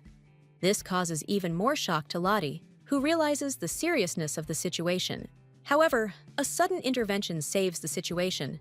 An unexpected character with a bright appearance appears from above, causing everyone present to freeze. The man looks at him in surprise, not understanding what is happening. Lottie and her friend, taking advantage of the man's confusion, fight back. Lottie cowers in fear, but her inner resolve begins to awaken. The man, realizing this, loses confidence. She wonders why she was ignored, like a secondary character. Her sense of injustice burns brighter, and she decides that it must be corrected despite her fear. Lottie finally makes a sharp attack, mentally cursing the cruel reality. Her determination and confidence unexpectedly give her strength, and she confronts the man, realizing that her friend has proven to be a reliable ally. Lottie reacts sarcastically to the offer to take Evelyn's place under attack, expressing distrust. However, her light-hearted attitude is met with indignation from the other side, whose fist trembles with anger. Tensions mount when Lottie's opponent shows signs of violence. She realizes that her threats are becoming dangerously real, wondering where this will all lead. Lottie looks around, trying to find a solution. She considers that her actions could lead to a fatal end if things continue as they are. She feels the pressure of the situation. She makes a decision, realizing she has no choice. Her gaze becomes focused, and Lottie decides she must act to survive, despite the growing threat. She abruptly stops what is happening, demanding a timeout. However, her opponent rudely brushes her words aside, mockingly demanding money. Lottie decides to resort to trickery. Lottie pulls out her trump card, keeping her opponent on edge. Her quick gesture shows her determination not to back down. She begins to plan her next move. She prepares to use her resources. Lottie takes out a banknote, declaring that money can solve any problem. Her confidence begins to turn the situation around. Lottie's magical powers reveal that money is her greatest weapon. She literally surrounds herself with golden threads, ready to launch an attack. With the power of money magic, Lottie delivers a blow that knocks out all her opponents. They flee in panic, unable to resist her ability. The outcome of the conflict is in Lottie's favor. Her enemies are defeated, and she, having gained complete confidence, emerges victorious, using her wits and cunning. Lottie, with brown eyes and blonde curls, demonstrates magic to her friend. The friend asks in amazement how it is possible. Lottie explains with a smile that it is not just magic, but the result of effort and a high level of training. The girls discuss the talisman that created the magical wind. Lottie regretfully notes that the talisman cost a whopping 20 gold coins, but explains that the effect was worth it. Lottie shares that she spent most of her savings on magical artifacts. The store where she bought them even gave her the status of an important client, which emphasizes their quality. Lottie reflects on the failures of her mission and laments the need to use the artifacts ahead of time. Her attention is drawn to an aquarium containing a fish whose behavior bewilders her. A friend asks Lottie how exactly she was able to perform the magic trick. Lottie is confused and comes up with an excuse to keep her secret. Lottie ingeniously replies that it was a birthday present specifically designed for self-defense. Her friend expresses gratitude for her help, calling Lottie a savior. Both girls agree that they saved each other. This brings them even closer together, and they rejoice in their unity. Lottie evaluates how her actions affected those around her. The stranger notes that the circumstances have worked out well, despite the difficulties. Lottie thanks her fate for having accomplished the task, albeit with some losses. The street where the incident took place turns out to be unsafe. Passers-by are indifferent to the attempted robbery, and Lottie notices that the local guards have not even shown up. Lottie decides to console her friend by offering to have something to eat together. With her care and warmth, she helps to distract from worries and restore a good mood. A man with red eyes and an exquisite aura suddenly runs into a mysterious figure. He admits to himself that he did not expect such a strange meeting, deciding to go out for a walk, and cannot take his eyes off what is happening. A hooded girl emerges from the shadows, catching his attention. Her slender figure and unusual magic enchant him. The man is drawn to follow her, watching her every move. In the hallway, he notices her smooth, graceful step. Her presence is so attractive that he even notes her magical aura with a slight smile. His eyes catch a flicker of her energy. The girl Lottie notices his interest, but meets a new acquaintance in a hat. They have a nice conversation. The man notices Lottie's magical essence and assumes that she has special energy. The man continues to watch from the shadows, noticing other strangers interfering with the proceedings. He decides to take his time, remain unnoticed, and see how it all unfolds. Events take an unexpected turn, and the characters collide like a whirlwind. Lottie finds herself in the middle of the action, to which the man reacts with surprise, but remains coolly calm. The man's eyes light up again when he notices the artifact on the girl. He ponders its magical nature, but his attention is drawn to its simplicity and mystery. Lottie, with her charm and ease, reminds him that she may be the daughter of a powerful man. The magical energy around her intensifies, hinting at her connection to something greater. Lottie recalls a recent encounter with a girl named Latte. They discuss her recent adventures, where a magical artifact was lost. Lottie wonders if this could all be connected. Lottie angrily recalls her haste, trying to get everything done, leaving important tasks unfinished. She realizes that the mysterious energy leads her to new discoveries, including a meeting with Arvin. Lottie, returning home after the encounter with the bandits, was tired and went straight to bed. She intended to go early in the morning to the Count's mansion, where Ibelin was staying, to meet her. Yesterday, Ibelin remembered that she had left an important hairpin in the shop. This thought upset her since the accessory was important to her, and she hurriedly returned for it so as not to lose it. On her way back, Ibelin encountered a thief who picked her purse. Frightened and upset, she realized that she had lost money and found herself in a difficult situation. At the same time, Arvin, noticing someone else's wallet, became interested in the situation with a slight smile on his face. His innocent appearance hid mysterious intentions which caused anxiety. Lottie felt like a failure when she found out that someone had met without her. She worried that her absence made her redundant, and her thoughts were filled with jealousy and disappointment. Arvin, despite his angelic smile, turned out to be a dangerous man who dealt mercilessly with people. His reputation was terrifying, even despite his deceptively kind appearance. His name associated with a magical tower caused whispers among people. Arvin was young and gained fame despite his youth due to his incredible strength. Those who doubted his strength paid with their lives. Arvin coldly proved his superiority, crushing opponents with a single glance and demonstrating that neglecting him was mortally dangerous. During the night, Arvin destroyed a third of all the mages, making the Mage Tower fear him more than ever. He became a symbol of terror, raising his name and power. Lottie thought about Arvin's magical powers that made him invulnerable. Her thoughts wandered to other heroes, but none of them could compare to Arvin, who remained first in her mind. Lottie, playfully reflecting, discusses the strength of the three main characters and jokes that the Empire should be renamed Number 1. Her friend, smiling, offers another cup of tea, and Lottie thoughtfully accepts. The girl admires the aroma of the tea, saying that it is simply magical. She considers herself second in importance to God, clearly exaggerating but maintaining a light conversation. They decide to take a walk in the garden. Lottie notes the need to be more reserved with the main character to avoid unnecessary attention. During a walk, she notices a man and asks in surprise who it is. She is told that it is the Crown Prince. The Crown Prince greets the girl, politely surprised to meet her in such an unexpected place. Lottie rejoices inwardly, considering that seeing the prince is a great success for which she should thank the heroine. The prince asks the reason for her presence, but Lottie, who remains indifferent, answers briefly. Her friend does not understand how she can be so unperturbed at such a moment. The Crown Prince notes that he has come to discuss business with a friend, but his gaze on the main character reveals interest and curiosity. Lottie notices that the prince's attention is clearly not focused on her. Lottie wonders how long it will take for the prince's simple curiosity to turn into feelings. She wonders if it is even possible to remain indifferent to the main character given her attractiveness. The girl tries to find meaning in how many men could sacrifice everything for such beauty. She thinks that her fate could be among them. These thoughts make her smile sadly. Lottie feels someone's eyes on her and looks around worriedly. She tries to figure out what could have attracted so much attention to her, but the prince only looks at her skeptically, causing surprise. In an effort to smooth over the awkwardness, Lottie apologizes, believing that her interest in what was happening did not offend the other person. She is grateful that she kept their conversation light and friendly. Lottie admires how the blonde man brightens the day with his presence.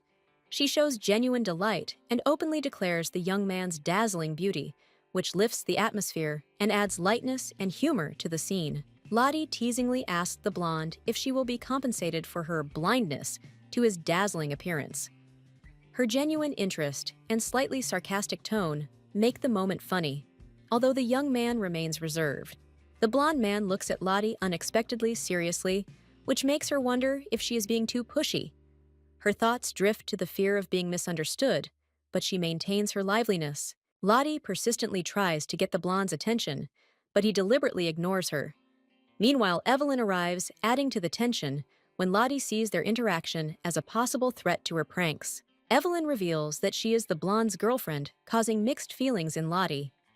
In her imagination, she reacts sarcastically to this news, showing how important this moment is to her. The blonde asks Lottie a direct question about what makes her feel vulnerable. She begins to wonder what could have gone wrong and compares her situation to the lighter, more pleasant interaction between Evelyn and the blonde. Lottie expresses her doubts about Evelyn's friendship with the blonde man, feeling somewhat disappointed. However, the blonde man unexpectedly softens his tone, admitting that he is glad to see them, which slightly embarrasses Lottie. Evelyn introduces herself as Evelyn Dot. Lottie is delighted to see the blonde man smiling sweetly at her. This intensifies Lottie's internal conflict, which causes her to lose her composure. Lottie ponders how the blonde man has such natural beauty and confidence without trying to impress. The moment highlights her admiration, but also her own insecurity. The young man suddenly offers to drop formalities, turning to Lottie and Evelyn. Lottie reacts with a touch of sarcasm, emphasizing that his words confirm his heart of stone, but leaving a note of hope. Lottie looks at the young man thoughtfully, and he wonders why she is looking at him so intently, mentally calling her annoying. The girl looks calm in response, which surprises him. Lottie, when asked about her name, formally introduces herself as Latte Ikri.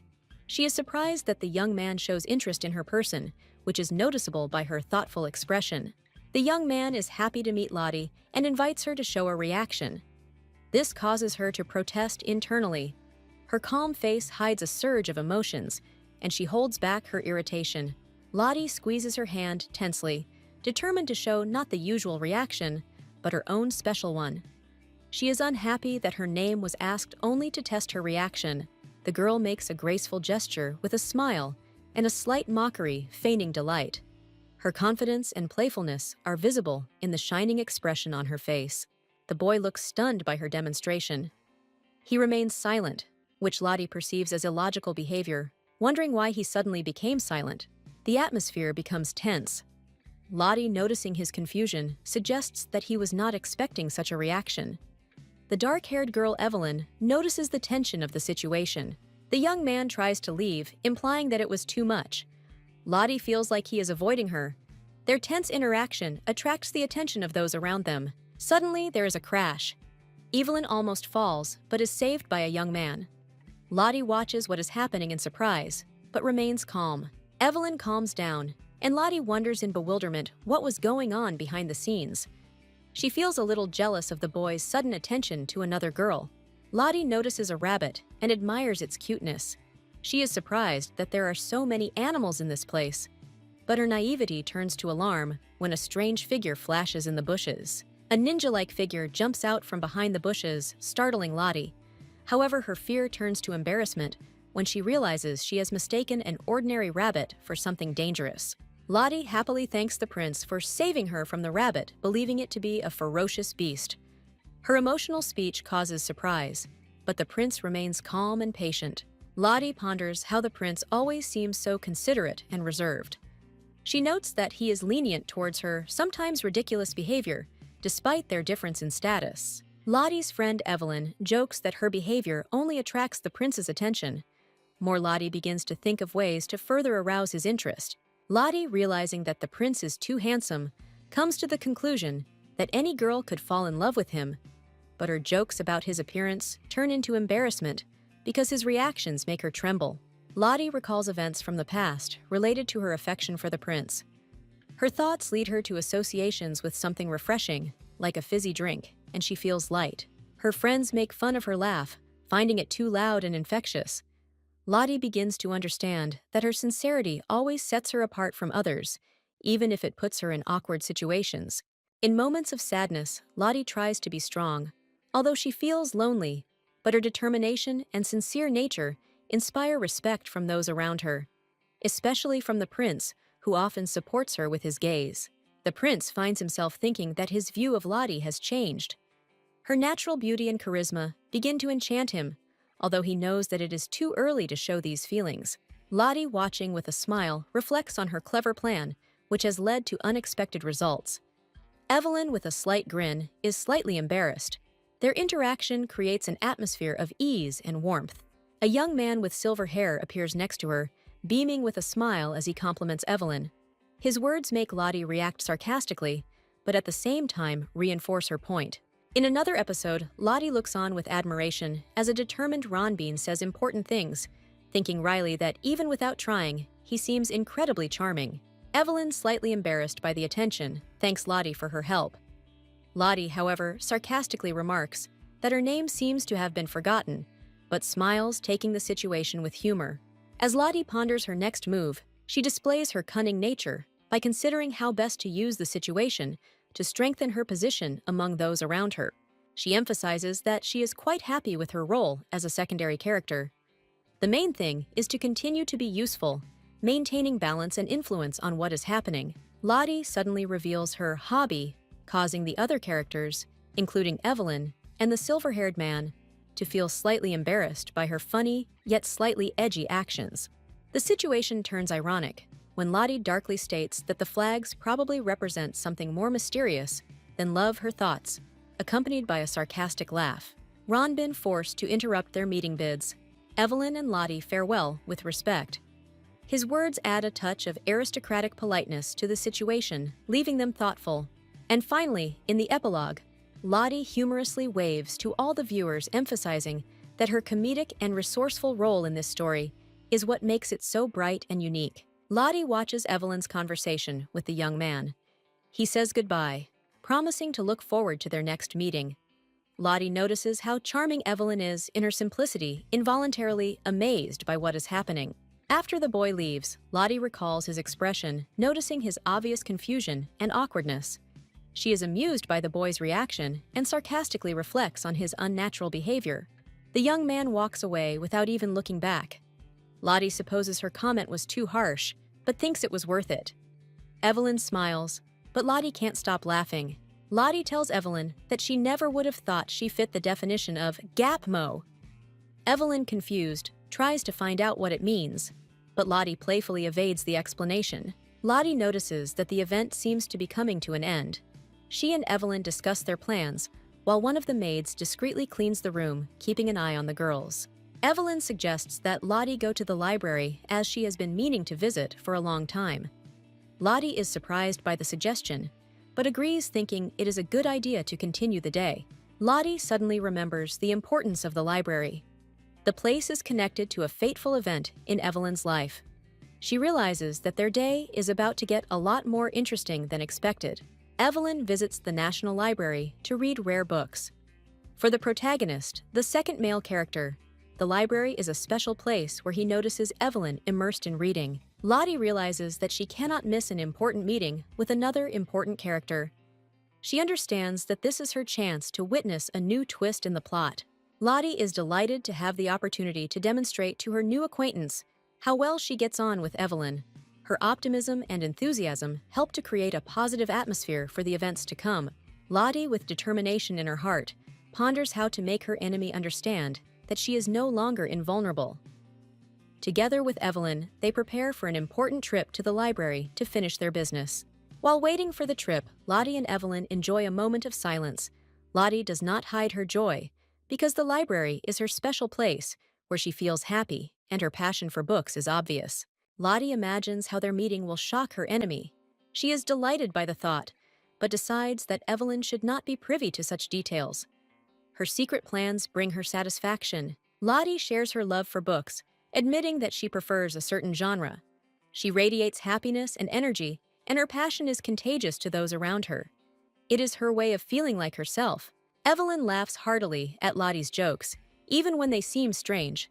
Their sincerity and common traits unite them, creating a friendly atmosphere. Lottie feels even more confident around Evelyn. Lottie and Evelyn walk to the waiting carriage, admiring its splendor.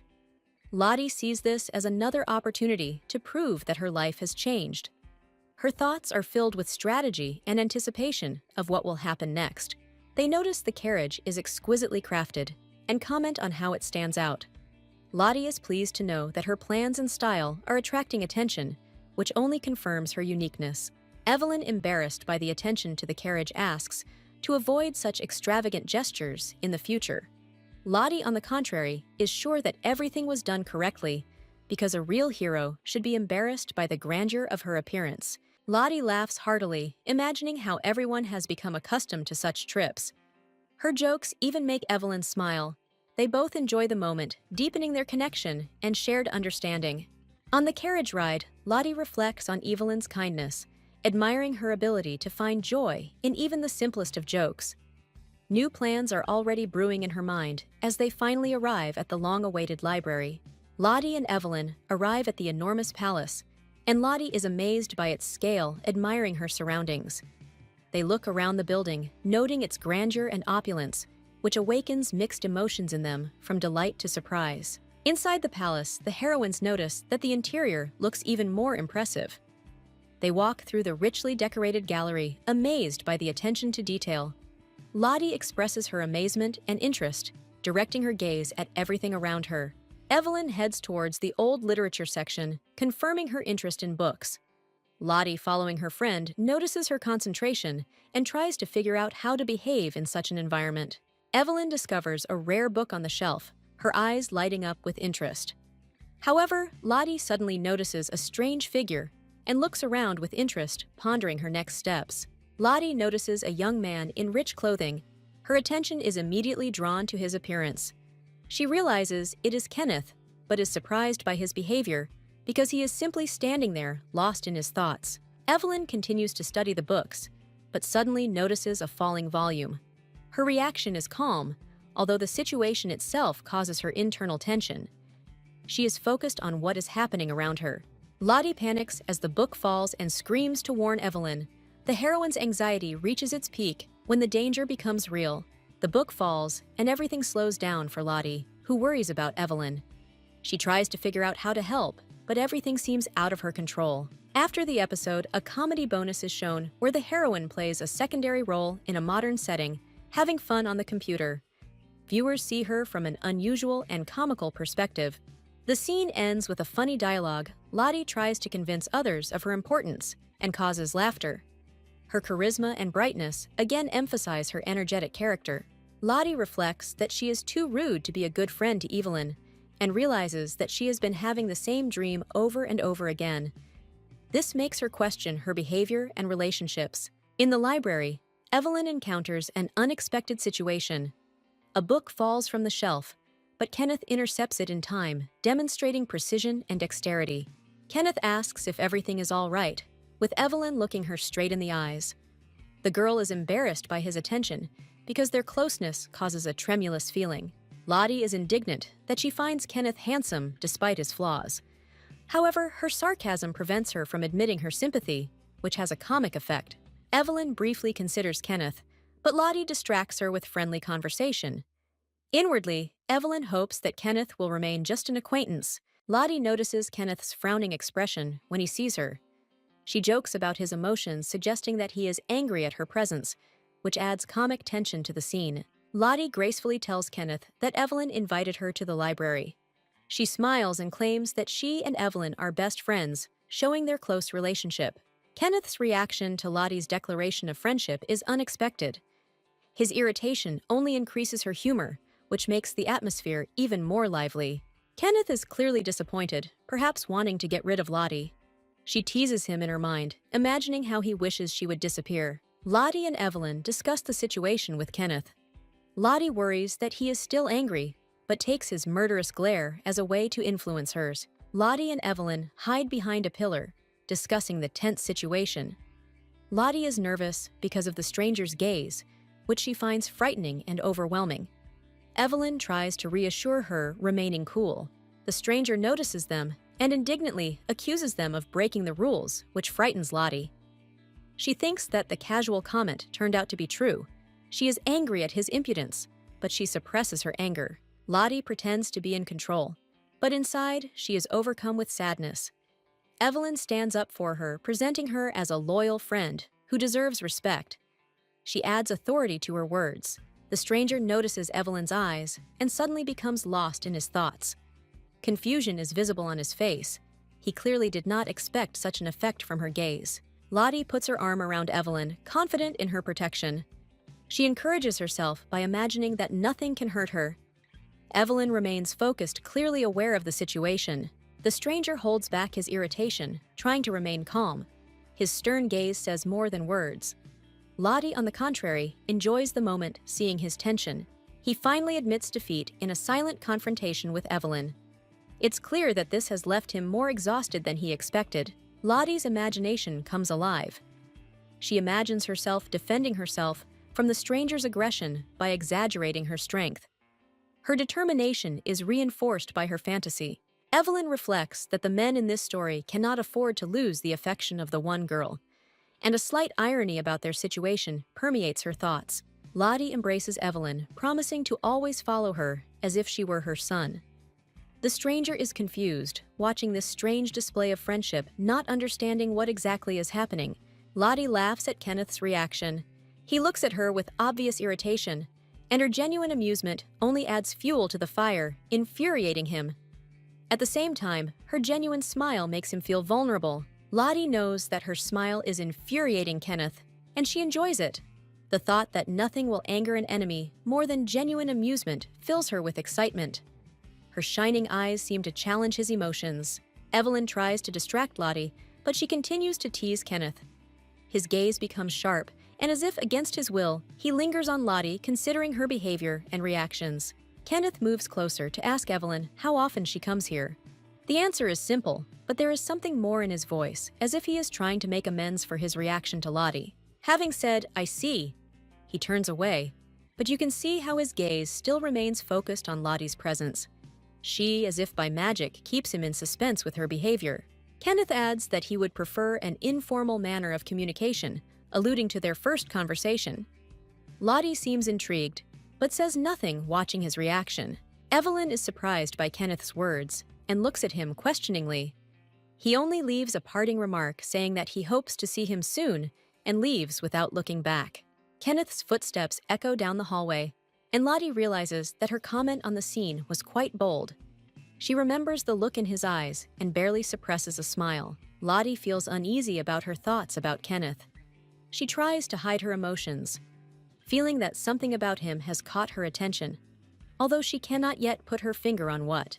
Evelyn invites Lottie to come with her further, and they leave the library with books in hand. Lottie, however, continues to think about Kenneth, pondering his words and behavior. Lottie, a cheerful blonde, invites Evelyn, a thoughtful, dark-haired girl, to go for a walk, saying it is a crime to stay indoors in such beautiful weather.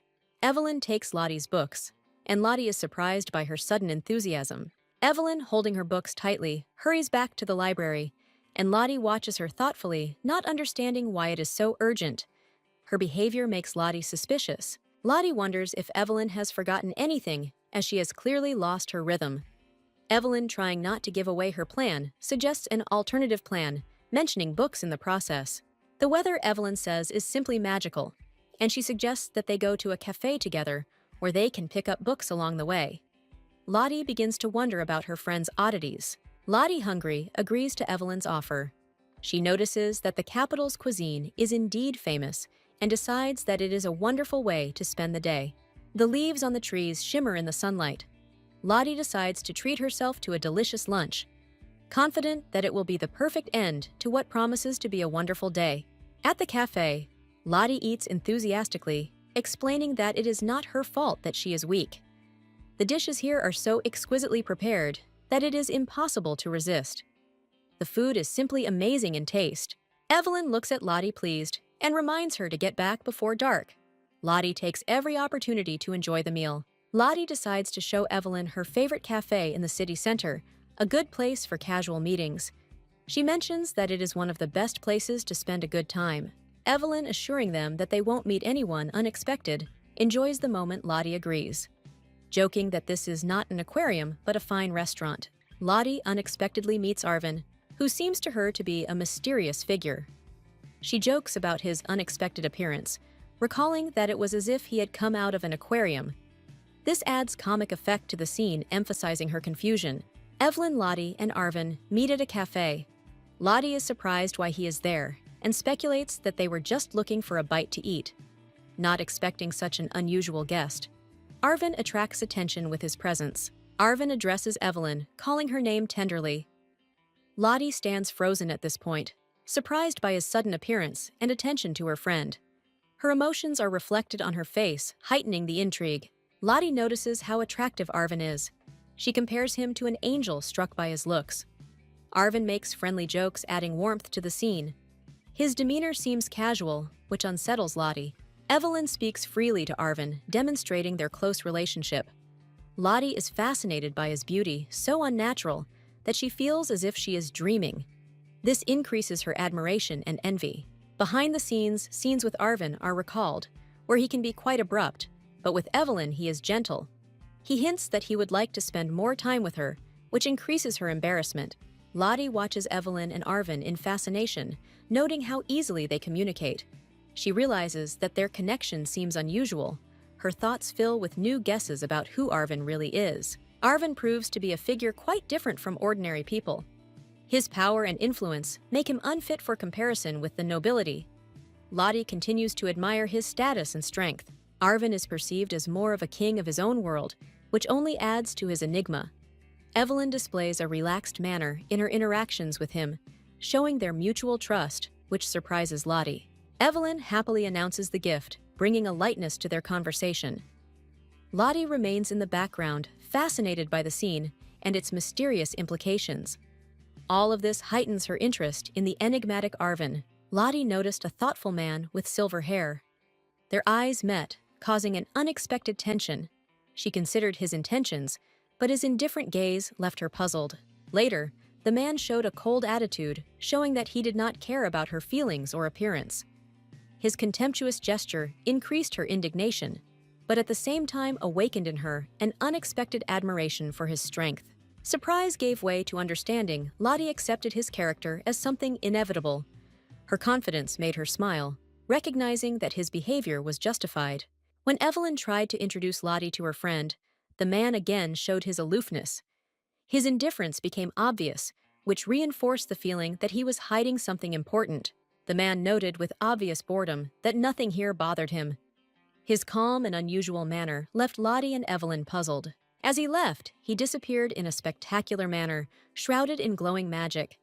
Lottie was stunned to see such a powerful display of power. It left her wondering about his true nature. Lottie realized that even such minor characters could be incredible. She marveled at the use of magic as if it were something ordinary. Evelyn noticed Lottie's confusion and tried to cheer her up. Lottie, however, was too caught up in her own thoughts about what a brilliant mage this man was, and wondering what was behind his behavior.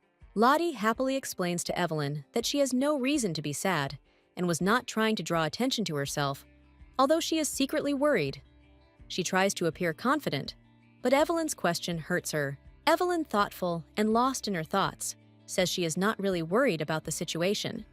However, her silence and mood swings leave Lottie confused and at a loss. After a moment of relief, Lottie notices that Evelyn is hiding something. She shares about the man who helped her get her purse back that morning, but leaves much unsaid, raising even more questions for Lottie. Thoughts of her complicated emotions towards this man begin to surface in Evelyn's mind. Lottie, sensing the oddity in her friend's behavior, begins to wonder if she has done something wrong. Evelyn's expression changes quickly, and Lottie notices it, but is unsure of her observations. She decides not to dwell on it, telling herself to simply forget her friend's strange behavior. After meeting Evelyn and her companions, Lottie returns home. She reflects on the eventful day, remembering how she met all the key characters. Her heart fills with a strange sense of importance. Determined to mark this day as special, Lottie happily makes a note on her calendar. She promises herself that she will remember this moment as one of her happiest and most inspiring days. As Lottie prepares to rest, the maid happily informs her that everyone is waiting for her return. Lottie is surprised, not understanding why her presence is so important. Suspecting something unusual, Lottie heads into another room, her mind racing with questions about why she was called and what could be going on among the guests while she is away. Lottie begins to feel nervous when she hears the conversations in the living room. Curiosity overcomes her, and she tries to understand what her acquaintances might be talking about while waiting for her to appear. An inner unease makes her walk faster. Lottie, a spirited girl with sparkling eyes and curls, takes on the new task with determination, enthusiastically claiming that her detective skills will help to understand what is happening, reminiscent of classic hero sleuths. She is introduced as an 18-year-old daughter of a noble family. She has never had an affair with anyone, and her innocent image emphasizes the confusion about where the current situation is leading. Returning home, Lottie runs into her relatives. Her father greets her with restraint, but the girl immediately becomes immersed in analyzing what is happening as if she senses a catch. Hiding his embarrassment, Lottie's father is about to discuss an important matter with her. His gaze is full of seriousness, and the girl, on the contrary, cannot help but notice how tense the atmosphere is. Lottie notices that even her mother looks worried. She begins to theorize, suspecting that the topic of conversation will concern her future. She realizes that it is about her marriage, and this realization sends her into a panic. She feels that her entire life, which she thought was under control, will suddenly change. Her father asks her to stay to discuss something very important. Lottie realizes that this moment could be decisive for her fate and begins to resist internally. The tension is mounting. Her inner scream reflects her emotional shock because she is not ready for drastic changes. However, her father surprises her by telling her that it is not about marriage, but about her dream of opening a popcorn business. Lottie is stunned, not knowing how to prepare for this. The family gathers around the table to discuss the new project. Lottie is surprised by the turn of events, but gradually realizes that her life is still in her hands, albeit with a bit of surprise. Lottie and another character laugh loudly, causing surprise to the interlocutor. She tries to justify herself by saying that she did not say anything. The scene is filled with humor and slight embarrassment of the heroine. Lottie reflects that she will not be able to sleep peacefully because of what is happening. Her expression becomes thoughtful, and the scene emphasizes her naivety and emotional vulnerability. The man with the mustache shares Lottie's idea and discusses the prospects of a popcorn business. He speaks enthusiastically about the simplicity of production and the potential of the idea. Lottie is puzzled, but curious. She wonders if something as simple as popcorn can be profitable. Her face shows a mixture of doubt and interest. Lottie conjures up an image of living popcorn, inspiring the idea. She thinks that, although it may be ridiculous, why not give it a try? Her enthusiasm grows. The man suggests starting with a small kiosk, and then, if the idea becomes popular, consider opening a store. The scene shows their ambition and strategic approach.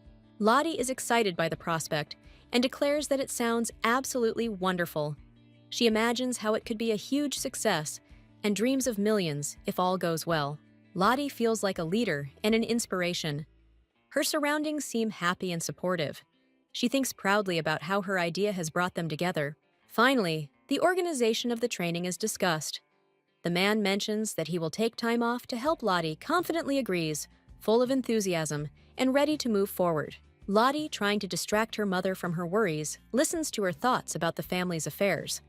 Her gaze seems calm, but deep down, she feels that her mother still lacks confidence in the future. Lottie soothes her mother, with care gently touching her hand. She is sure that everything will be fine, and their situation will stabilize. Her cheerful smile awakens warm feelings in her mother, but in Lottie's mind, there are still doubts. Joking with her mother, Lottie begins to feel that her support is becoming something ordinary. Meanwhile, she reflects on the importance of being careful with some people, because their mistrust can be a problem. Lottie is lost in her thoughts about family matters as she listens to plans being discussed. Her attention wanders as she begins to wonder if she is taking on too much as the workload gradually increases. Lottie is revived by the conversation with her friend. They discuss the future and plans, anticipating how their efforts will bring success. Lottie feels supported and encouraged by her friend, who shares her dreams. Together with her friend Lottie, she makes plans hoping that their venture will be crowned with success. They exchange smiles and words of encouragement, believing that something great awaits them ahead. On the way to her room, Lottie talks about her thoughts. She recalls recent events, including a delicious dessert she had with a friend. The walk becomes a great way for her to escape the hardships of the day. Lottie sighs in indignation, thinking about how their world places high demands on women's appearance. She dreams of freedom from these constraints, condemning the sense of beauty inherent in high society. Lottie turns over in bed, unable to find a comfortable position. Her mind is filled with plans and thoughts. She gets up with determination, ready to cope with the difficulties that lie ahead. Lottie marks the important day on her calendar, promising herself never to forget it. With a determined look, she leaves the note and becomes motivated, confident that this will be the start of something important in her life. Lottie looks back on the day with satisfaction. She smiles as she thinks about how unforgettable the event was. Images of the three mermen flash through her mind, bright and mysterious, as if they had come from a fairy tale. These moments seem especially important to her, filling her soul with warmth and joy. An important holiday is approaching in her world. The day dedicated to the appearance of fish, Lottie reflects on how significant this event is. Her thoughts are filled with trepidation because this is a fundamental moment that determines the course of all history. In her soul, there is a slight excitement about what lies ahead. Lottie takes the scrolls out of the drawer, trying to count how many she has left. Her face lights up with a smile, but at the same time, she feels slightly confused. She remembers how long ago she hadn't paid attention to the scrolls, because she was busy with completely different, more exciting things. She looks closely at one of the scrolls with a brightly patterned design. Lottie wonders if the remaining scrolls are enough to complete the task. She is amused by the thought that someone might not like them. At this moment, she does not yet realize that soon she will have to use them all. In the morning, Lottie allows herself to lie in bed and take her time.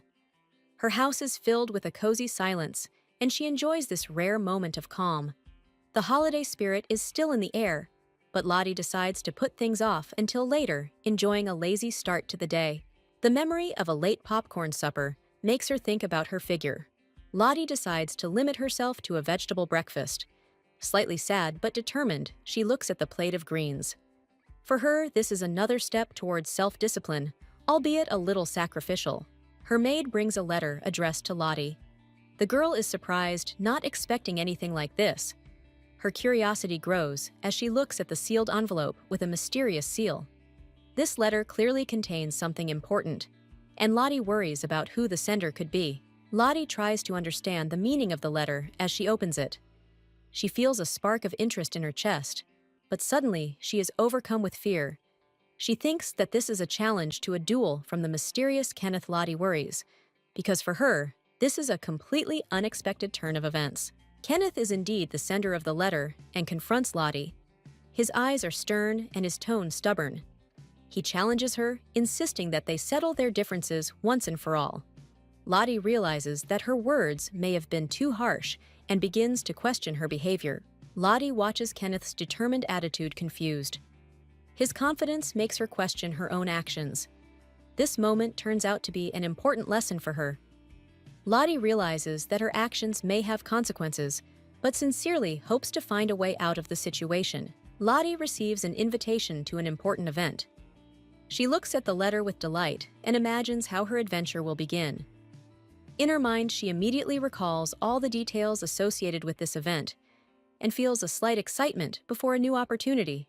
She rejoices in her good fortune, knowing that this event is connected to her favorite character, and mentally prepares herself for possible surprises. Lottie realizes that this is a chance to meet someone special, which makes her even more excited. While discussing the upcoming event, orcs appear. These creatures look menacing, adding tension to the adventure. Lottie imagines the possible difficulties that may arise and perceives this as a challenge. Lottie realizes that for ordinary people, facing such monsters is a real threat. However, she is confident in her abilities and hopes that by following Celia, she will avoid danger and get closer to her goal. She decides that she needs to prepare and gain strength. Before the big day, Lottie chooses to spend the evening quietly so that she will be fully prepared for the event tomorrow. The girl leaves, secretly hoping that no one will disturb her peace. She carefully checks the situation to make sure that nothing prevents her from relaxing and mentally preparing. Her solitude is interrupted by an unexpected visit. Lottie is surprised, but tries to keep her composure, quickly thinking of how to deal with the situation. As she continues to prepare for the day ahead, it becomes clear that the path to her destination is not easy. The area is surrounded by mountains, and travelers have often encountered danger in the past. The legendary knight Kenneth has already cleared the area of monsters, making the road much safer. Lottie realizes that she is in good hands, and her confidence is strengthened. However, despite the current safety, a mysterious girl with a cold gaze adds intrigue. It seems that her appearance can change everything, and Lottie prepares for new twists in her adventure.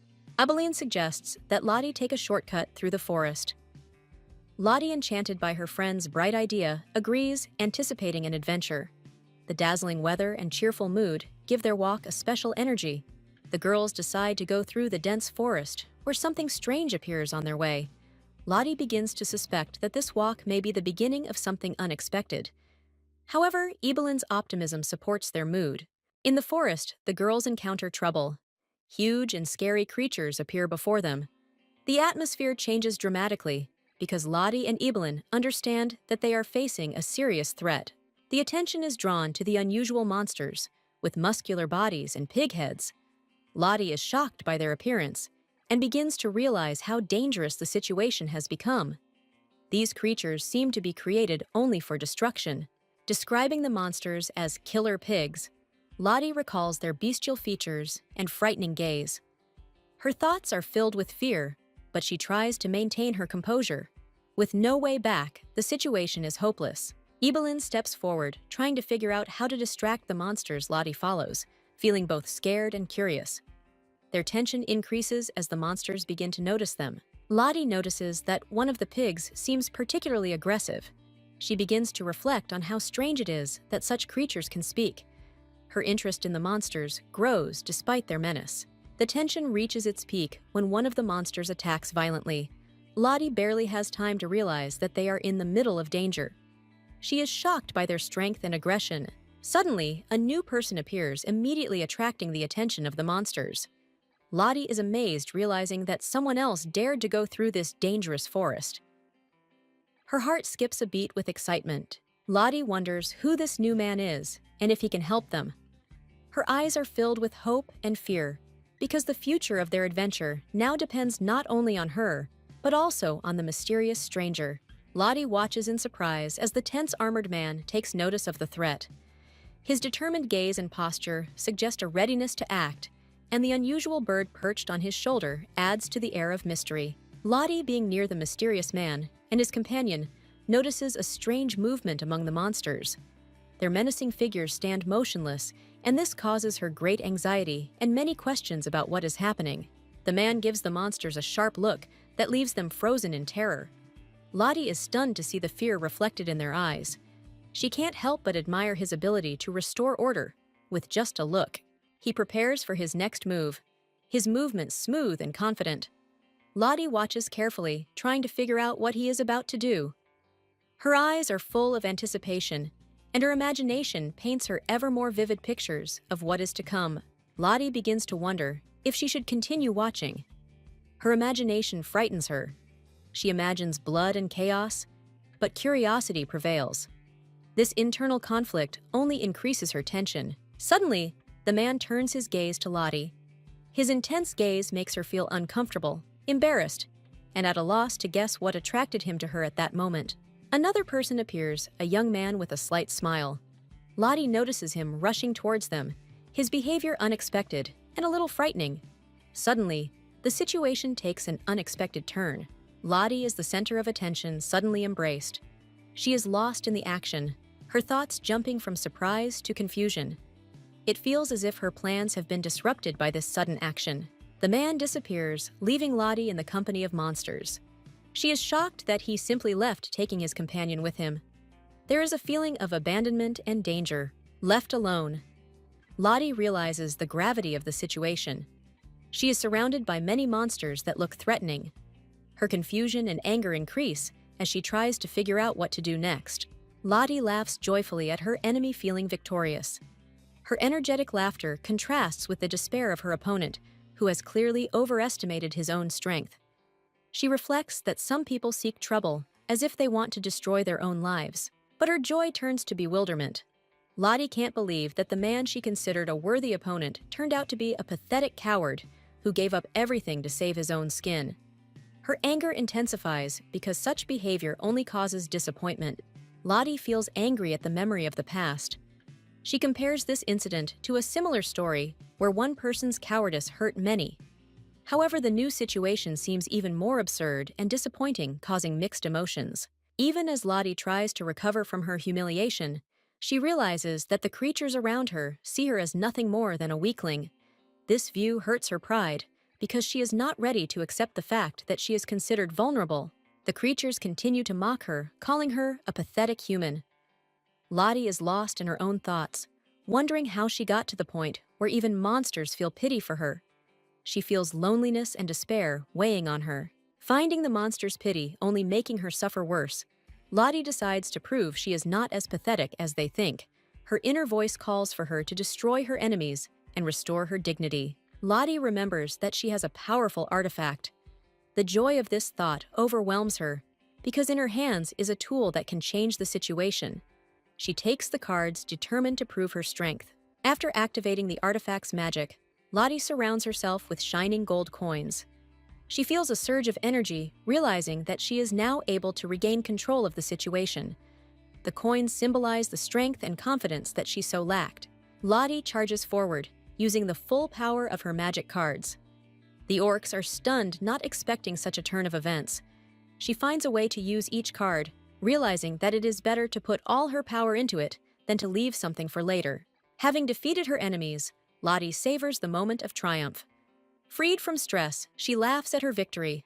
The orcs who could not withstand her onslaught fall, and Lottie feels that she has restored her dignity and proven her true strength. Lottie found herself in a critical situation. Evil creatures tried to attack her. However, the protective talisman activated, forming a shield. She feels grateful for being saved and realizes her strength. But chaos and bloody footprints reign all around, hinting at a brutal battle. After the powerful attack, Lottie used the teleporter to move to a safe place. Once in the forest, she enjoys the silence and notices that the combination of the magic shield and attacks was incredibly effective. The girl takes a moment to respite, thinking about her next target. Lottie, having tidied up the place, reflects on how the monsters have been neutralized. She feels proud of her actions. A white cloud creature appears nearby, and she sincerely wishes it a safe and peaceful life, despite all the recent dangers. Lottie ponders her current situation. She considers using the teleporter, but suddenly feels the presence of another person. A stranger appears before her, whose sudden appearance makes her feel slightly uneasy. The stranger returns clearly, with a purpose. Lottie assesses his behavior and notes that he could have made more of an effort to interact with her. He tries to explain that he came back for her, but she notices a certain awkwardness in his words. Lottie remembers, with a sly smile, that her sweet smile always irritated this man. She continues to show her ease, clearly enjoying the situation. But the tension between them remains despite her attempts to diffuse the situation. Lottie and her friend are joking about what is happening, making funny faces. The stranger looks at her with obvious irritation, thinking that her behavior is becoming too bold. His look suggests that he is trying to contain his emotions. The situation is going well for Lottie. When she is left alone with the monsters, she uses her powers to get rid of them. She hopes that her enemies will not be able to recover from such a blow, and is sure that anyone in their place would be speechless. Lottie uses her magic cards to create powerful attacks, destroying monsters with ease. The stranger watches her and notices that she uses the talismans with such skill as if she knew about their properties from the beginning. He is amazed by her agility and strength. The stranger is lost in thought, trying to understand where Lottie got such rare and expensive talismans from. His suspicions are growing. Their family lost their wealth long ago, and the funds for such artifacts clearly could not have appeared by chance. Lottie's secret intrigues him. Lottie reflects on how she seems mysterious and incomprehensible to those around her. They cannot find any clarity in her actions and behavior, and she in turn continues to demonstrate unpredictability, leading others to think that she is mysterious. After teleporting, Lottie feels dizzy and is upset that this unpleasant sensation is not being corrected. She holds her head in displeasure, trying to come to her senses. Her bright dress emphasizes her sophisticated style, despite the temporary inconvenience. Looking around, Lottie finds herself in the central square. She finds the area interesting and notes its architectural beauty. The old buildings with cozy streets attract her attention and arouse a slight curiosity. Checking her appearance, Lottie notices that her hair is a little disheveled. Slightly annoyed, she gathers it up to restore her neatness. Her determined gaze reflects her desire to always look perfect, even in the smallest details. The square, being the center of city life, is often used for teleportation. Lottie notices a shop selling magical talismans nearby and decides to head there after realizing that her supplies are running low. The magical atmosphere of her surroundings is mesmerizing. Lottie regrets that the talismans cannot be attuned to her home. She notices a sign on the building of a store where she can replenish her supplies. Her mood improves, and she prepares to shop with a slight smile. She reflects on the difficult lives of secondary characters, noting that they often have to rely only on themselves. An image of an unpleasant acquaintance appears in her head, whom she mentally calls a petty turkey, inflating her grievances. As Lottie approaches the luxury store, she makes a mental decision to spend her money with pleasure. She is ready to experience the joy of shopping and give herself a little pleasure after all the troubles and difficulties. She is struck by the sophistication of the interior of the shop. Lottie feels a little uneasy, imagining how less affluent people might come in. However, her spirits remain high thanks to the atmosphere of the place. Lottie can't stop admiring the luxury of the store, but her imagination paints funny and awkward situations with other customers. She decides to enjoy the moment, leaving her worries behind. A mysterious girl with gold jewelry and a piercing gaze asks what the visitor is looking for. She smiles attractively, creating an air of mystery. Lottie, a blonde in a red dress, introduces herself shyly, but she is clearly bothered by the attention to her person. Lottie remembers that she used to hide her face under her hat. The girl in gold looks at her, clearly recognizing her. At this point, Lottie feels awkward as she sees genuine admiration emanating from the interlocutor. Watching the reaction, the girl exclaims enthusiastically that an unusually beautiful person stands before her. Lottie becomes even more embarrassed, trying to hide it with a smile. The atmosphere is filled with humor and lightness. Realizing that Lottie had been hiding before the woman explains that the hat was the reason she hadn't recognized her. Before Lottie laughs easily, making conversation, but still feels a little uneasy about the attention. Suddenly, the other women surround Lottie in delight. They all compete with each other in admiring her beauty and calling her the flower of the empire. Lottie looks embarrassed, but at the same time pleased with the compliments. Lottie is unexpectedly compared to a famous actress. This causes a storm of emotions in the interlocutor. The girl in gold tries to hide her admiration, but Lottie laughs, considering this a funny exaggeration. Lottie asks to see the entire range of goods. The girl in gold immediately switches to the role of hospitable hostess, inviting her to go into another room. She looks a little confused by the suddenness of the request. Lottie looks at the objects with interest, choosing something unique. She clearly finds something special that makes her think and look closely at the selected items. Her gaze becomes focused. The purchase is concluded with thanks. Lottie, pleased with her choice, leaves, and the girl in gold politely sees her off, hoping for a quick meeting. They part on a warm note, exchanging smiles. As Lottie leaves the place, she notices the empty street and feels a little uneasy. She can't shake the feeling that something is wrong here. She walks carefully, peering into the darkness, feeling her heart begin to beat faster. Lottie, with an anxious expression, wonders what to do next. She looks through the window, where she notices a group of girls at a table. Seeing everyone having a good time, she sadly realizes that she has missed the tea party, missing out on the opportunity to connect with society. She remembers that the heroine must actively participate in events in order to leave a mark. Having decided to act, Lottie goes outside, but the place where she finds herself seems suspiciously deserted to her. The surroundings frighten her, increasing her sense of anxiety. Suddenly, someone grabs Lottie's arm. She winces in fear and pain. The unknown man roughly pushes her away. She is stunned and only manages to notice how the attacker rubs his arm, complaining of pain. Apparently, he did not expect such resistance. Lottie, radiating confidence, smiles and mentally laughs at the situation. The man in a panic screams that she allegedly broke his arm. Her bold look and confidence make his friends look at each other excitedly, trying to figure out what happened. The man points at Lottie, accusing her indignantly. His companions are frightened by her boldness. Their gazes are filled with confusion. Lottie is internally disappointed, calling them cheaters and finding such a situation terribly banal. She brushes off their claims, thinking that it is not worth wasting your energy on such people. She adds sarcastically that since they are so weak, they should learn to live on. Her words sound like a challenge, which she delivers with confidence and dignity. However, the situation changes abruptly, and Lottie experiences a sharp pain in her chest. She clutches her heart with a scream, her face twisted in pain. She falls overcome by painful sensations, her condition causing panic among the attackers. Lottie is shaking and barely breathing. Her mind is clouded.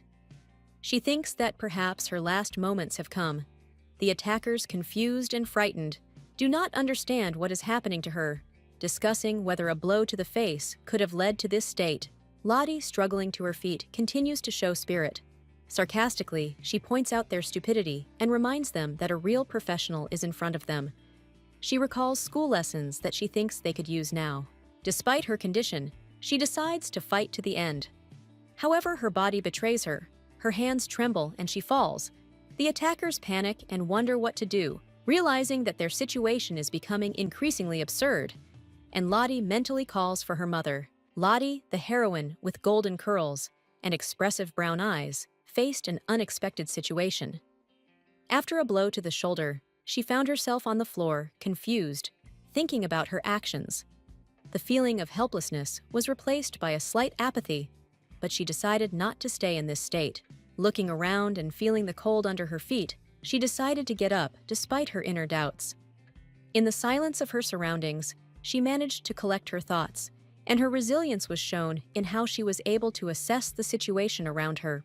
Lottie gathered her strength and found several talismans on the floor. Her joy was genuine. She realized that she had managed to avoid big expenses and at the same time found useful things.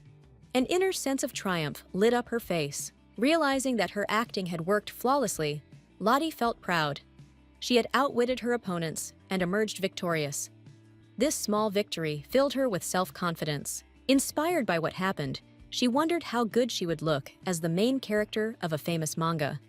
Her imagination gave her a beautiful picture of herself as a true goddess. Lottie picked up the talisman and noticed that it looked very valuable. This discovery surprised her, and she began to study it with delight.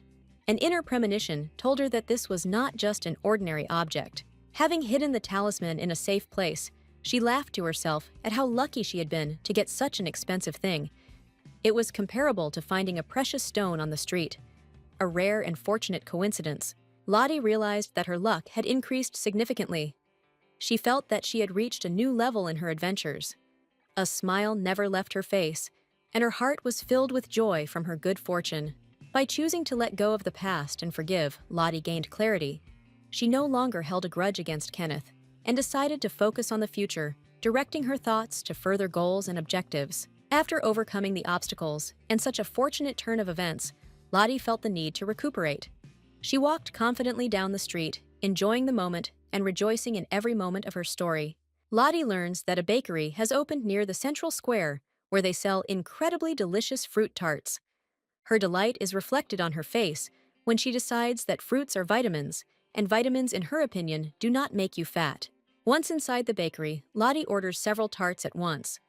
Her eyes sparkle with joy as she eagerly awaits the moment to enjoy these sweet treats.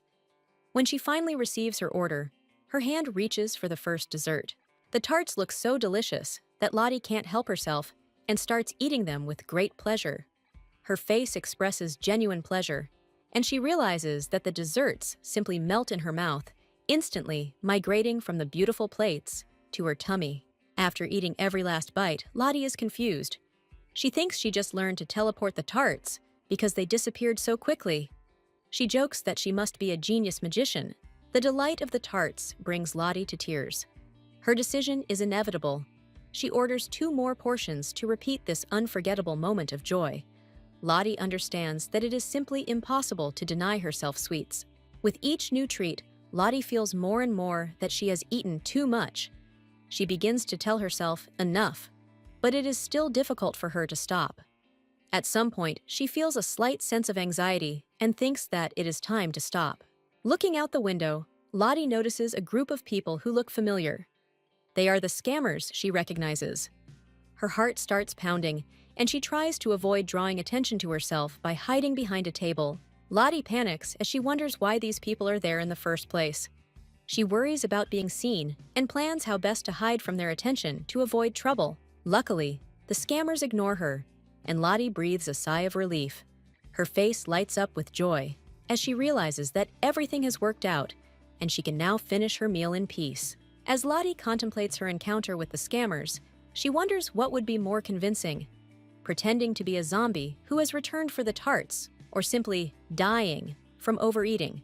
Her fantasies take her into a world of absurd scenarios that make her smile. Lottie, a bright blonde with brown eyes, hears a familiar melody and senses that something important is about to happen. Her attention is drawn to the melody playing in her head, emphasizing a special premonition. She involuntarily becomes wary and begins to prepare herself internally. She quickly covers her face with her hair, trying to hide from strangers' eyes, but her efforts are in vain. Random passers-by notice the girl and begin to make ridiculous comments, backing them up with mocking remarks. Lottie feels awkward. Lottie curses her luck when she meets the man she didn't want to see again. He starts to say something incoherent, but he is clearly making fun of her appearance. Lottie is angry but tries to control herself and not show weakness. She realizes that this man and his companions clearly find her irritation amusing. They brazenly discuss the owner of the establishment not hiding their interest in her. Lottie tries to abstract herself, but their behavior unsettles her. Lottie has a feeling that it is her own fault that she is here. She can hardly remember why she came, feeling that the situation is becoming more and more awkward. She tries to find a way out of this unpleasant situation. The man continues his ridiculous speech, mocking and adding caustic remarks. Lottie can't take it anymore and feels her irritation overflowing. She begins to lose her patience, but still tries to maintain her composure. Suddenly, a maid catches your attention and announces that she has a visitor. Lottie hides around the corner, trying to figure out who it is, but is given away. She is nervous, trying to avoid meeting unwanted people. One of the men points at Lottie loudly, acknowledging her presence. All eyes turn to the girl. The mention of her recent illness causes laughter, and Lottie feels her anger rising at the ridicule. The tension reaches its peak. Lottie remembers that her hair was the cause of this ridiculous situation. She hears a ridiculous joke about her style, and this finally undermines her calm. The girl explodes with emotions. Lottie decides not to hold back any longer. She curses the day in her mind, but feels relieved to have fought back. The man is surprised, but admits that she managed to surprise him with her decision not to give in. Lottie, a blonde with brown eyes, complains to her friend about her weakness, hinting at the possibility of being blown away by the wind. She notices envious glances, imagining how her bizarre appearance causes misunderstanding. Meanwhile, the girl meets suspicious men and decides to find out their intentions. The men, dumbfounded by her manner, talk among themselves about how easily Lottie has deceived them, while she sneaks past watching their reactions and hoping to remain unnoticed. But her plan seems too risky. One of the men bursts into a swear word, shocking those around him. Lottie, hearing the stream of curses, reflects on how the rudeness contrasts with her intentions. She holds up a mysterious talisman, certain that it will save her from harm. She activates the talisman, hoping to be instantly transported to safety, but nothing happens. Lottie panics as she tries to figure out why her magic didn't work, and notices that the talisman looks suspicious. The men watching her actions begin to tease her. Lottie realizes that her talisman is defective and explodes in disappointment, regretting the money spent and the failed escape. Lottie tries to justify herself to the men, but they scoff, considering her attempts to deceive them a failure. She is at a loss for a way to correct the situation while feeling humiliated. She thinks of a plan using the remaining talisman she found earlier. Lottie notices that the men continue to watch her closely, ready to intervene if she tries anything suspicious. At the moment, when one of them threatens with force, Lottie decides to use the last talisman. She quickly tears up the card, hoping for a miracle, but the tension of the situation increases. The talisman's magical effect fails again. The men laugh at her helplessness, certain that Lottie is finally cornered. Her panic reaches its limit. Lottie desperately uses her resourcefulness to come up with a way to escape the threat. She realizes that her improvisation is her last chance. The men get closer, and the girl prepares for another rescue attempt. Lottie, a young girl with golden locks and bright eyes, excitedly activates the talisman, wanting to show off her power. Her confidence turns to fierce determination when she sees the consequences of her actions, drawing the attention of those around her noisily. Things start to go wrong. The wind force suddenly bursts out from the talisman, and its target is confused. Lottie falls hard, hitting her head with a loud sound, experiencing pain and fear. However, she quickly recovers, looks around, and realizes that she is in an unfamiliar place. The girl looks up and is surprised to find herself in front of a majestic tower that clearly doesn't look like the central square. Her gaze fills with curiosity and amazement as she realizes that she has entered a magical tower. Lottie approaches the tower with trepidation. She feels like an intruder, but her curiosity outweighs her fear. The tower's huge walls make her feel small, but this only inspires her to explore further. Lottie estimates the distance to home and realizes that the return journey will take several days. She is upset by the prospect of a long journey and physical discomfort, but her thoughts soon turn to the possible benefits of a visit to the magical tower. The girl dreams that her latest talisman could solve all her problems. However, she soon notices that the talisman does not work as expected and becomes angry, suspecting that it was a fake. Lottie is determined to find the culprits. As Lottie examines the tower, she realizes that this is where the magical talismans are made. She decides to find out the truth and demands compensation for her useless amulet. Her determination grows as her sense of injustice grows. As Lottie carefully makes her way through the bushes, she notices a beautiful gate. Her interest in the tower deepens, and she decides to knock, hoping that someone will hear her. The knock echoes through the emptiness, but soon the soft sound of a door opening is heard. The door opens slightly, and Lottie hears a voice greeting her. Her surprise turns to excitement when she realizes that someone was waiting for her in the tower. The girl begins to speculate about what awaits her ahead. An old man with a long beard looking like a classic wizard appears before Lottie. She is stunned to see him smilingly, asking what brings her to the magic tower. Lottie realizes that her adventure is just beginning. Lottie confidently declares that she will deliver the gift and greet the guest warmly, but accidentally uses a magical talisman. The mistake has an unexpected effect, leaving her embarrassed in front of the magician, who only seems to increase her confusion. Lottie shows the magician the talisman disappointedly, assuming it is defective. Looking at it closely, the magician becomes more thoughtful, indicating that the problem may be more complex than she thought. The magician reassures Lottie, warning that the diagnosis of the talisman will take time, and invites her to go inside. Lottie, excited about the beginning of a new adventure, resolutely goes deeper into the magic tower, full of anticipation. Lottie admits that she is excited about the possibility of a little adventure, hoping that it will not disappoint her. The magician offers her a temporary rest and carefully helps her sit down, which shows his attentive attitude. Lottie notices a magnificent chair and admires its design. As she sits down, she proudly reflects on the importance of furniture, calling it art. She even imagines that sitting on this chair is a real science, and apparently feels like a queen. Lottie explains that her teleportation with the talisman did not go as expected. The mage notes that problems with such items are usually handled by the tower's master himself, but he is currently absent, which makes Lottie a little worried. The mention of the tower master stirs up a storm of emotion in Lottie, who tries to figure out who it is. Arvin's name comes up, and the thought of meeting him excites her, as he is rumored to solve the most difficult magical problems. Lottie learns that such magical questions are indeed decided by the master of the tower. The magician explains that only Arvin can determine what the problem is with her talisman. Lottie appears puzzled, but understands that only his help can clarify everything. Lost in thought, Lottie realizes that the situation is more complex than it seemed. Her ideas about Master Arvin come to life. He is described as a genius wizard, and apparently his fame is deserved. Lottie begins to anticipate meeting him with even greater trepidation. Lottie stood outside the palace, thinking how unusual it was to run into Arvin at the palace's usual entrance. It was like a disruption to her routine, a reminder that it wasn't every day that you ran into a prince in a place like this. Lottie knew that a chance meeting with Arvin had a completely different weight than a planned one. Her thoughts were filled with anxiety. She felt that this meeting could change the course of her story. Arvin's sudden appearance brought tension. His gaze seemed threatening, and his order was unexpected. Lottie, frightened, decides not to engage in conflict and to use cunning to avoid trouble. After a tense conversation, Lottie vows to only tease those she can defeat from now on.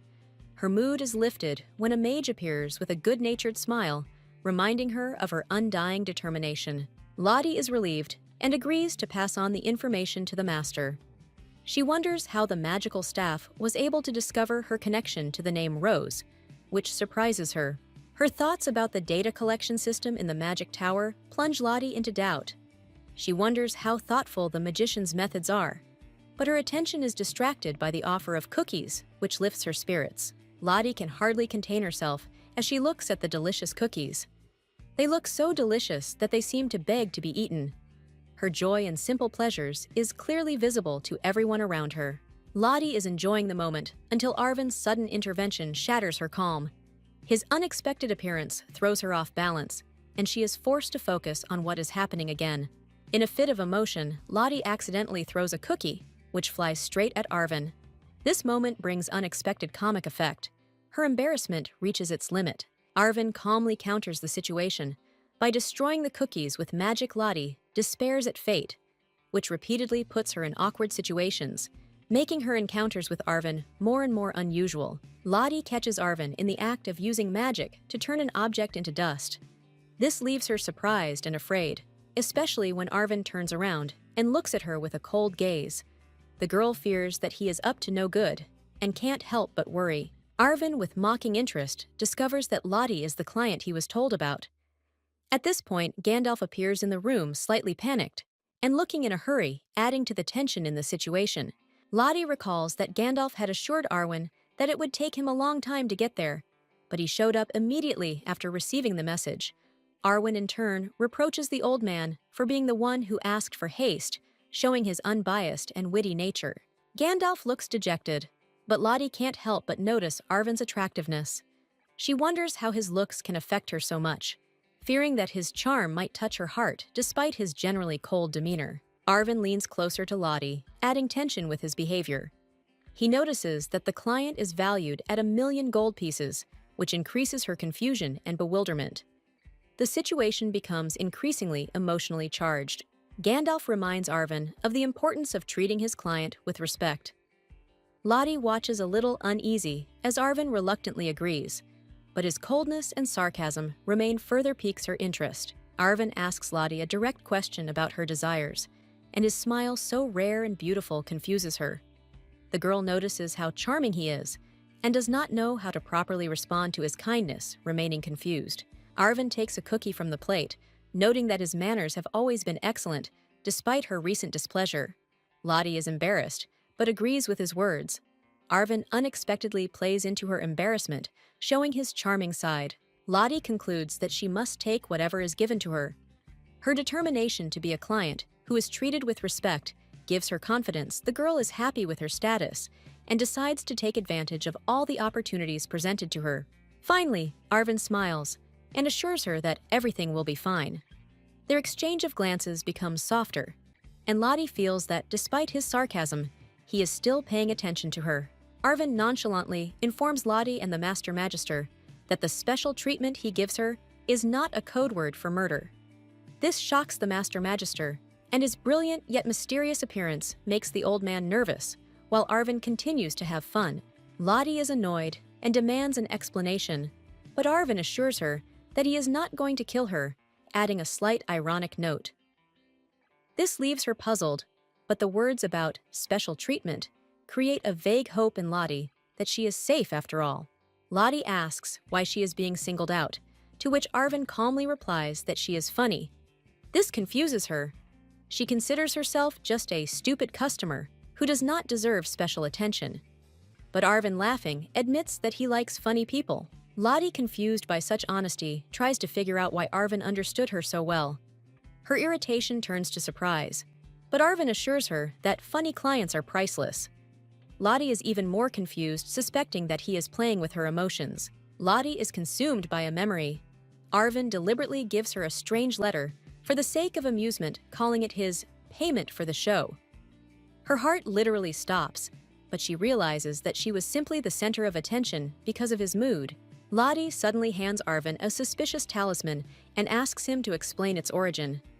The craftsman confirms that it is a defective product, and Arwen takes it, examining it thoughtfully. Lottie watches his reaction in bewilderment. Arwen suddenly destroys the talisman with magic, outraged by its poor construction. Lottie is shocked by his action, considering it a clear sign of disappointment, although she is also amazed by his mastery of magic. He mockingly criticizes the talisman's creator, claiming that such a clumsy artifact is unworthy of even simple use. Lottie agrees that his standards are too high, acknowledging that not everyone is destined to be a genius like him. In a change of mood, Arwen decides to give a masterclass. He asks Lottie and the master to remain in place, and he effortlessly demonstrates an exquisite spell that captivates the audience with its beauty and complexity. Lottie is amazed at how easy the process seems for Arwen. His magic is awe-inspiring, and she can't hide her admiration.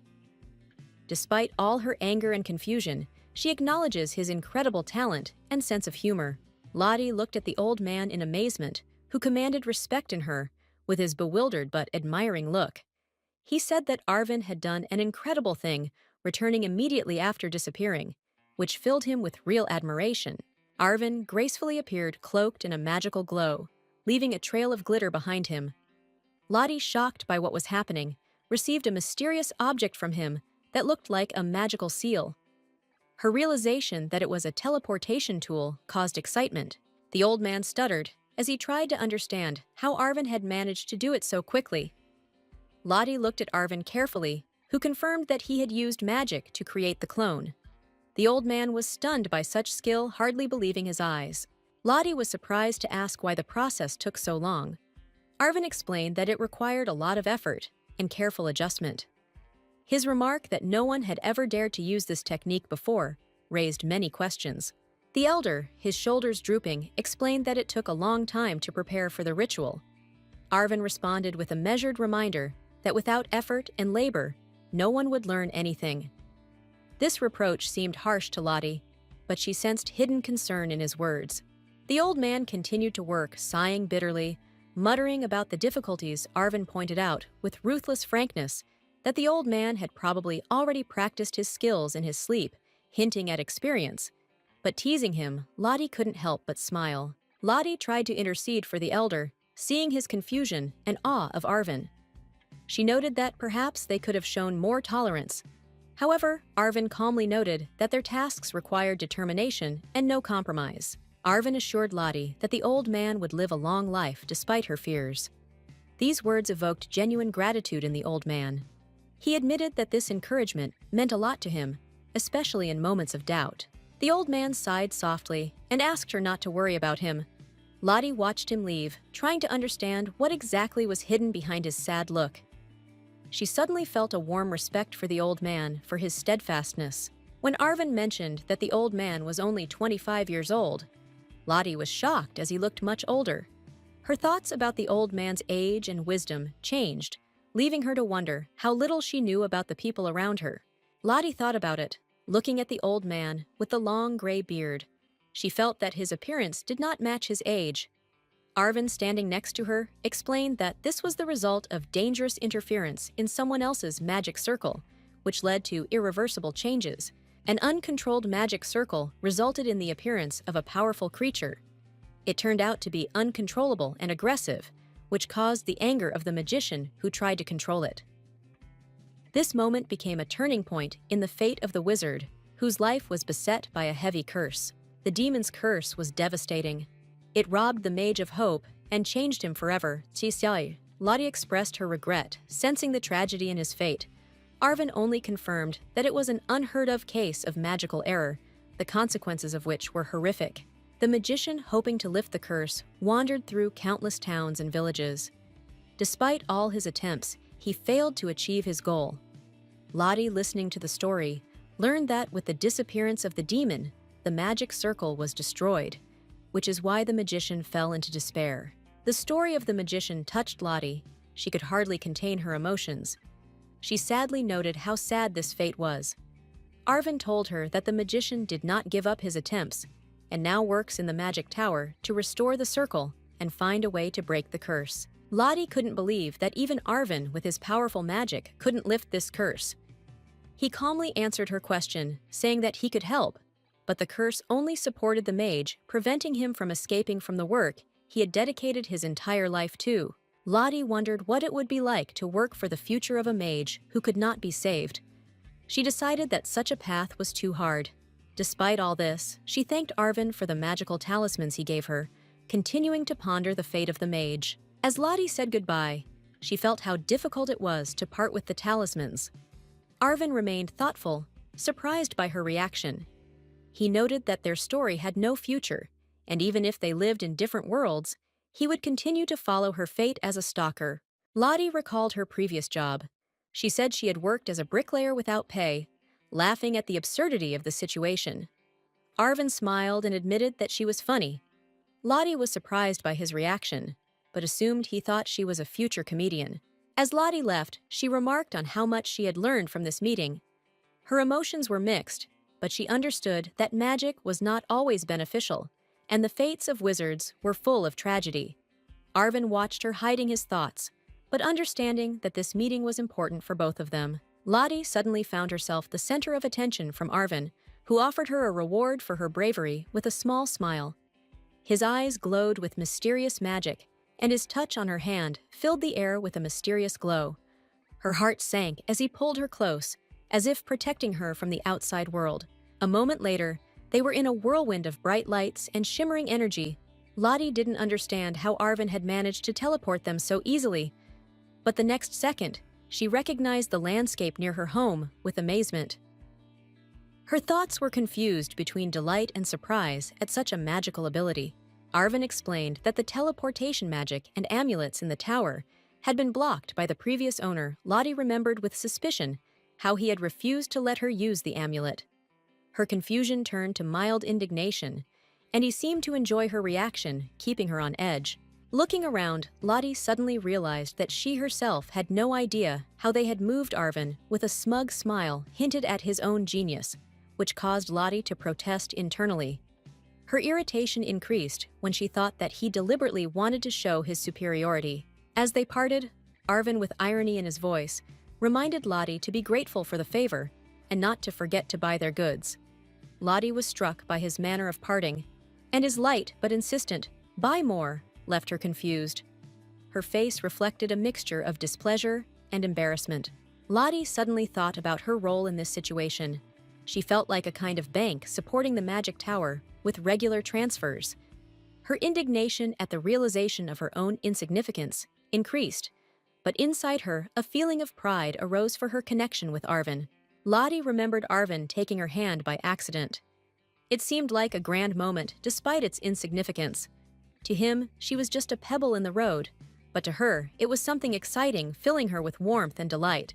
Lottie wondered why Arvin's magic had such a subtle effect on her. She noticed that even after teleporting, she didn't feel dizzy. Perhaps it was his skill and genius, which he himself had repeatedly mentioned. She couldn't help but admire his skill. Her thoughts drifted to fantasies of traveling with Arvin. She imagined what it would be like to move quickly and comfortably in the company of such a mage. The image filled her with a slight dreaminess, and she couldn't help but smile, feeling her heart fill with warmth. Despite his smugness and strange manner, Lottie couldn't help but admire Arvin. His magic manners and mysterious personality made their experience together unforgettable. She began to think that perhaps it was moments like these that made life richer and more fulfilling. Lottie is enjoying an evening, relaxing with a cup of tea, when her peace is interrupted by persistent knocking. She lazily lifts her head as the maid announces an unexpected visitor. Lottie is surprised when she learns that someone has come specifically for her. Her gaze becomes wary, and she tries to imagine who could have come so late. Lottie's mind is filled with guesses. She wonders if it could be Book or Kanon, but quickly dismisses the possibility, certain that they would not bother her in such a way. She ventures to open the door, wondering who it could be.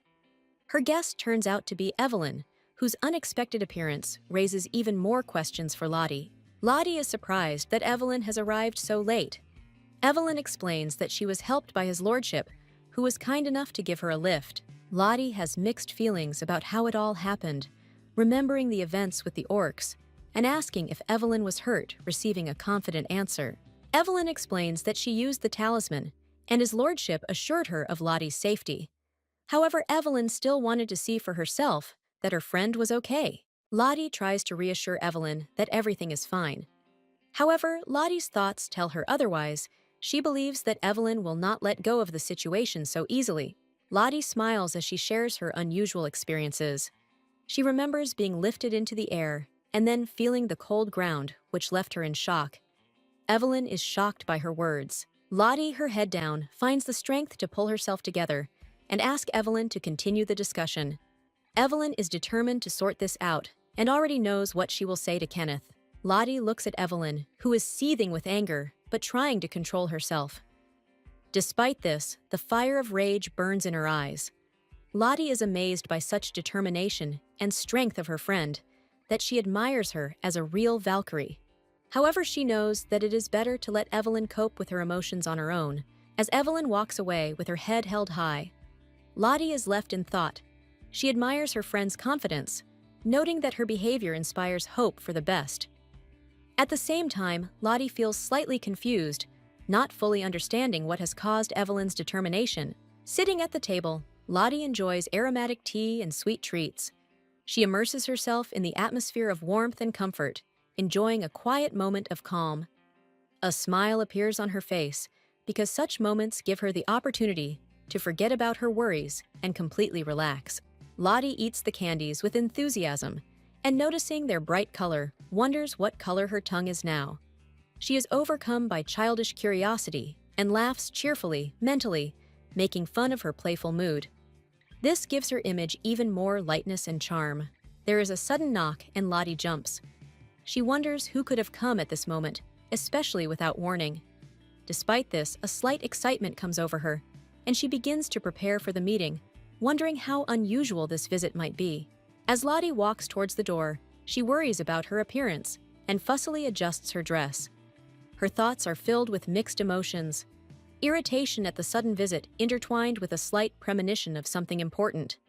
Her steps become faster and faster until she finds herself in front of the door. Lottie opens the door and is surprised to meet a stranger. His insistent gaze and loud voice make her freeze. She feels that the situation is taking an unusual turn, and at that moment, she is overcome by the desire to quickly understand what is behind such an unexpected visit. Returning to the table, Lottie looks at her guest carefully. She senses an underlying tension in his behavior and assumes that he has come on important business. Questions about the urgency of this visit and possible news begin to stir her thoughts, forcing her to concentrate. The stranger explains that the situation really does require her attention. Usually he prefers to pass notes, but now his presence underlines the seriousness of what is happening. Lottie begins to feel drawn into something more than just casual conversations. The visitor reveals that he uses the pseudonym Olsel to avoid attention. Lottie learns that the matter is secret and risky and cannot be discussed openly. She understands that such meetings are rare and fraught with danger, and this arouses her trepidation and interest. Lottie is surprised when she hears the suggestion to meet fans of her books. She clearly doesn't understand how this idea can be relevant, and her face expresses genuine bewilderment. However, someone insists explaining that such an event is necessary for her popularity. The host happily tells Lottie that at the meeting, Lottie will be able to personally communicate with readers and learn their impressions. Lottie initially reacts skeptically, wondering if such events are held in this world. It becomes clear that the meeting is to take place tomorrow, which stuns Lottie. She tries to come to terms with this news, suppressing her inner irritation, while the escort waits with undisguised enthusiasm for her consent. Lottie is furious when she realizes that all the details have been decided without her input. She literally lashes out at her advisor, accusing him of making fun of her. The advisor defends himself by claiming that it was a surprise to him too. Smiling, the escort assures Lottie that she will definitely like the venue. However, Lottie demands details, interrupting his flowery explanations, and instructs him to quickly tell her where the meeting will take place. It turns out that the event is planned in Eji, a remote province that takes at least 2 weeks by carriage to reach. Lottie is disappointed, considering the plan absurd and impossible to carry out. Accompanied by a map of the area, it is explained that Eji is a provincial place not usually visited by city dwellers. Lottie is indignant, pointing out that such a difficult route would require a week's effort, which she simply does not have. The advisor rushes to reassure Lottie that the organizers will provide a teleporter that will instantly take her to the venue. She asks skeptically how many amulets will be needed for such a magical journey. Lottie calculates the cost of the amulets and comes to the conclusion that their cost is excessive. She wonders who is able to pay for such an expensive event, suspecting that wealthy sponsors are behind it. Lottie concludes by reflecting on how the organizers are willing to spend a fortune on the meeting. She looks dubious, but knows she will have to agree despite the absurdity of the idea. Lottie hears the message that the client has chosen to remain anonymous and asked to avoid personal questions. Despite this, it is mentioned that the discussions were held with a knight, which makes Lottie curious and wonders about his identity and role. Lottie ponders the person who can make a knight do her bidding. She guesses that it must be someone influential, since knights are usually members of noble circles. This gives her a sense of intrigue and suspicion about the secret power of the client. Full of self-confidence, Lottie is delighted with the success of her grandiose ideas. She has no doubt that thanks to her talent, everything will go off without a hitch. Her enthusiasm underlines how confident she is in her abilities. Lottie notes that her books have proven extremely popular among the nobility. Even the limited and expensive editions have sold well. She is surprised that fans are so inspired by her work that they are willing to organize a meeting. Lottie's friend happily convinces her to hold the meeting despite the unusual location. A remote village, Lottie is hesitant, but her mood begins to change. She feels sincerity and support. Overcoming her doubts, Lottie agrees to fulfill the request, deciding that it will not interfere with her main job. She prepares for the upcoming event with enthusiasm, anticipating a new experience despite the possible difficulties. Before the meeting, Lottie is nervous thinking about what people usually talk about with readers. She realizes the importance of the moment and thinks about how to make the meeting memorable and warm for everyone. A parallel storyline tells of the mage Erebrock, whose life is full of failures. His clumsiness and inability to handle magic make him the object of ridicule and his own disappointments. Erebrock seems doomed to eternal failure. He feels old and helpless, although he is only 20 years old. His inability to get out of the cycle of mistakes makes one wonder about his future. From the flashbacks, it is revealed that Erebrock was the youngest son in a family with 6 sisters. His childhood was not easy, and constant failures have followed him since birth, adding tragedy to his story. Young Erebrock once discovered that he had a magical gift, which instantly changed his life. He became a wizard, and it seemed that all his problems were solved. However, behind this happiness, there was a dark shadow that was to appear in the future. The curse robbed Erebrock of his youth, and even the right to call his mother, Mother.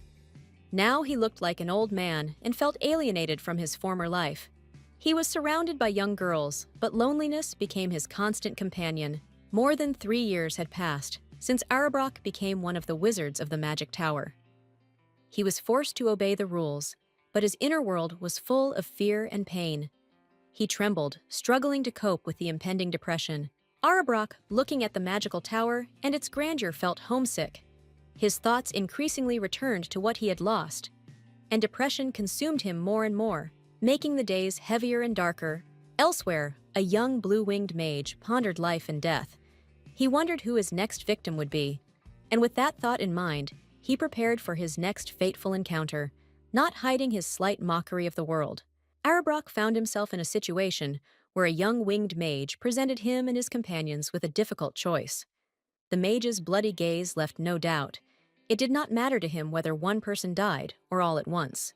The girl with brown eyes, Lottie, reported that the culprit of the situation was a magician named Bichot, who created a cursed talisman.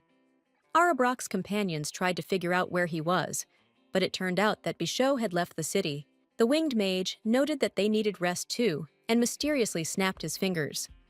All this caused Erebrock to feel anxious, because his fate now depended on the decision of this dangerous mage.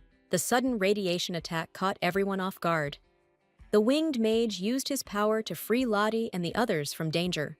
Erebrock realized that his magical abilities were now valuable to the group's survival. The winged mage praised Lottie for her courage, and Erebrock acknowledged the need to continue fighting despite his fear. Surrounded by dark events, he began to see a new purpose in his life, preparing for the challenges ahead.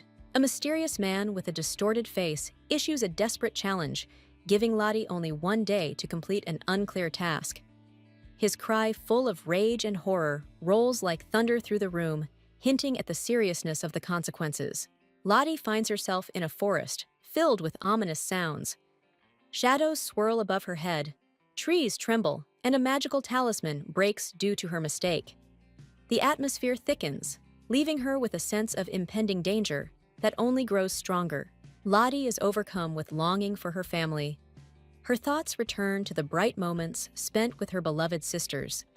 These warm images momentarily displace her fears, but the world around her persistently reminds her of reality. Loneliness awakens in her heart. Lottie remembers how much she misses her sisters, especially in times of danger. The tower mages left her to solve their problems, retiring for a well-deserved rest, but the girl continues her journey. While walking through a bustling market, Lottie stumbles upon a strange device. Her eyes are drawn to its practicality and low price. She decides to buy the thing, hoping that it will prove useful in this unpredictable world. Lottie studies her purchase and reflects on her sudden free time. She struggles with whether to linger or return to her tasks, but she decides to take the moment to herself as she wanders through the unfamiliar stalls. Her new device brings back memories of her home and the cockroaches that once plagued her. These thoughts are intertwined with fantasies about the strange creatures of this world. Lottie tries to remain calm, but the feeling of anxiety gradually increases. The sudden appearance of the huge insect fills her with disgust and fear. Lottie realizes that even the creatures she is used to from the past are nothing compared to what she sees here. This moment reminds her how strange and frightening this world is. She continues to walk around the city, enjoying the quiet moment among the architecture and restaurant signs. Her slight curiosity prompts her to explore more, despite the strange feeling that gnaws at her inside. Lottie feels someone's gaze on her. Frozen in confusion, she feels as if someone is watching her every move. This momentary fear increases the tension, forcing her to wonder what is happening around her. Lottie is stunned by what is happening, and staring into space reflects on the cruel joke that fate has played on her.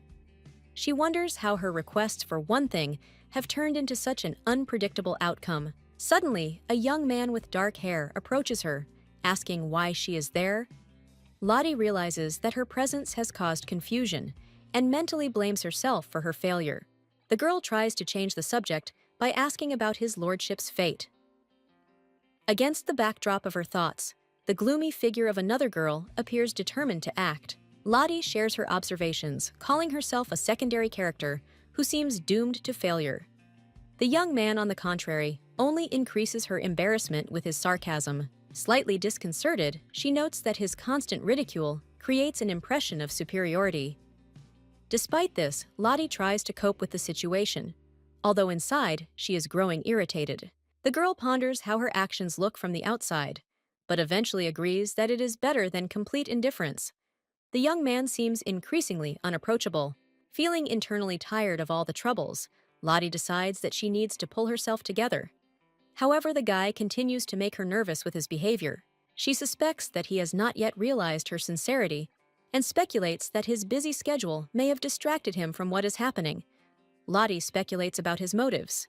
With a smile and hope for the best, Lottie decides to explain the misunderstandings that have arisen between them. But the young man continues to maintain his distance, lost in his thoughts. The girl decides to take the final step, turning to his lordship. But her words are met with only cold silence, which causes mixed feelings in Lottie. Her determination is met with disregard, but she does not give up. Lottie, noticing that her sudden gesture could be taken the wrong way, is inwardly afraid of the reaction. She remembers that Kenneth does not tolerate surprises, especially physical contact without permission. In a panic, she comes up with a way to avoid his anger, deciding that it is better to distract his attention with an unconventional approach. Kenneth looks at the strange object Lottie hands him in confusion. Her sly smile and confidence immediately raise questions. Lottie playfully calls it a simple household item, leaving Kenneth confused and adding to the mystery of the situation. Lottie takes pleasure in her own cunning, admiring how her resourcefulness has allowed her to avoid trouble. Her eyes become satisfied, and her thoughts are full of joy at her ingenuity. Kenneth, on the contrary, is still confused, trying to understand her plans. Lottie realizes that Kenneth has been confused since their meeting and decides to clarify the situation. She deftly uses her charm and skill in finding words to ease the tension. Her lightness and openness add sincerity to the situation.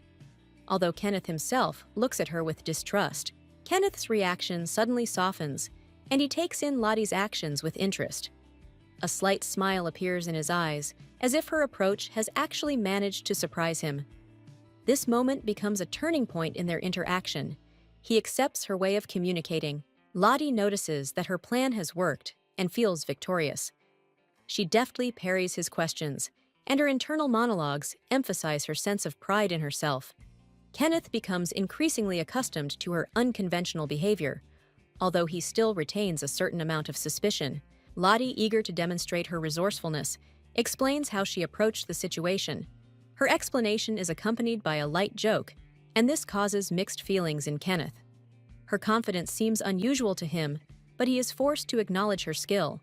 The tension between them eases, and Lottie begins to see Kenneth in a new light. She playfully compares his character to something soft and gentle, adding an element of humor to their interaction. Her comparison involuntarily makes him smile, and the tension finally dissipates. Lottie, noticing that Kenneth is beginning to trust her, decides to confess her thoughts. Her voice becomes softer, and she openly admits that her actions had no hidden intentions. This earns Kenneth's respect, and he begins to perceive her sincerity as part of her personality. Kenneth finally understands that Lottie's mask of cunning hides real kindness. His attitude towards her changes. He begins to see her not only as a girl with unconventional behavior, but also as a sincere person. Their communication acquires a new level of trust and mutual understanding. Lottie is struck by a sudden realization. She realizes that she doesn't recognize Kenneth. The shock paralyzes her so much that she simply cannot respond to him. His sudden detachment and change in behavior leaves her lost in thought. This is the Kenneth she knew, but at the same time he is a completely different person. The girl notices that the little details that made their meetings special are gone. His eyes seem impenetrable and alien to her. Lottie is tormented by the question of how this could have happened and cannot believe that such a change is possible. She has disturbing thoughts that Kenneth has begun to avoid her. Lottie remembers how Kenneth used to be there for her, but now everything has changed. His cold attitude hurts her. She tries to understand what caused this change. At this moment, it seems to her that Kenneth is possessed by another person, and she cannot understand why he has changed so much. As she ponders this, Lottie holds an object that reminds her of the old Kenneth. It is a magical artifact that she discovered by chance. The realization of its value suddenly dawns on her, and she decides that this moment will be the key to understanding what is happening. The girl discovers that the artifact commands respect from people. She realizes that this may be the reason for Kenneth's sudden change. Lottie decides not to attach much importance to this, but bitterness remains in her soul from the fact that he sees her only as an external influence. To explain Kenneth's strange behavior, Lottie decides to perform a kind of theater. In an allegorical scene, she compares herself to a sweet girl and Kenneth to an annoying grasshopper that she can't stand. This metaphor helps her understand her feelings. Her memories take her back to the past, where she encounters a grasshopper. The image begins to haunt her, and she wonders if it's normal to think of Kenneth this way. But the feeling of unease intensifies when the grasshopper suddenly jumps on her. Lottie feels the intense gaze of the devil on her. At this moment, fear completely overtakes her. She notices a strange feeling on her leg and understands that the grasshopper has already touched her. Panic takes hold of the girl, but she can't do anything. The girl looks up and sees that it is not a grasshopper at all, but just a leaf that has fallen on her foot. Relief turns to laughter as she realizes her mistake. However, she feels the symbolism in this moment because her fears have become a real test. Lottie realizes that Kenneth's attitude toward women is like that of a grasshopper, hesitant and repulsive. This realization brings tears to her eyes, but at the same time she feels stronger. This knowledge becomes an important step in her inner growth.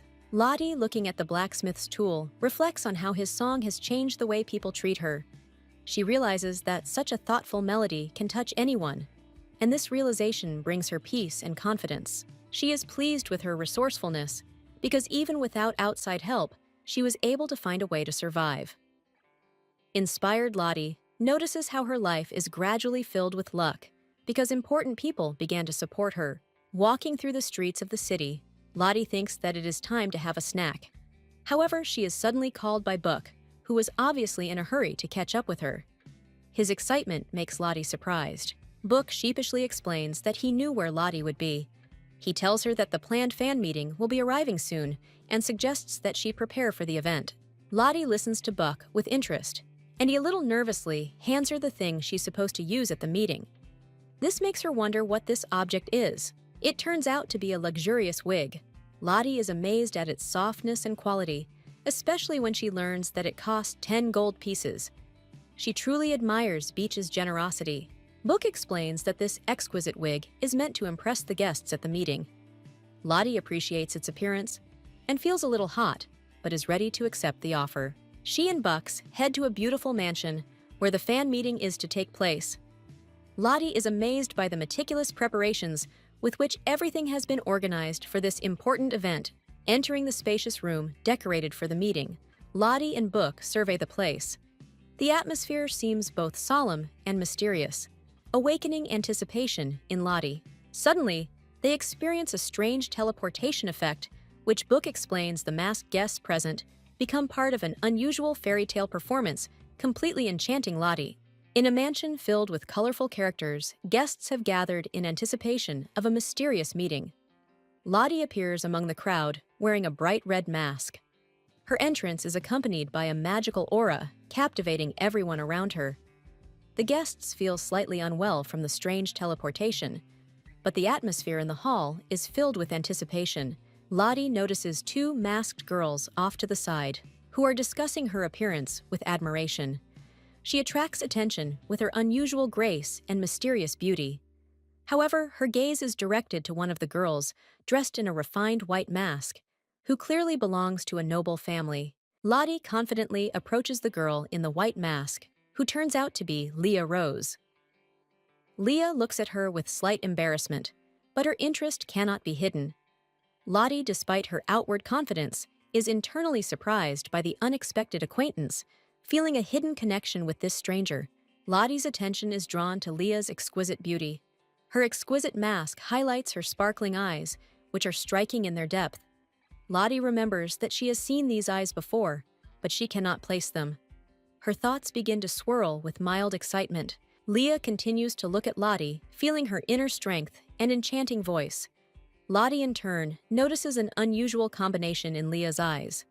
A light green shade, as if filled with mysterious energy, stands out from everyone else present. Lottie is overcome by a sense of déjà vu.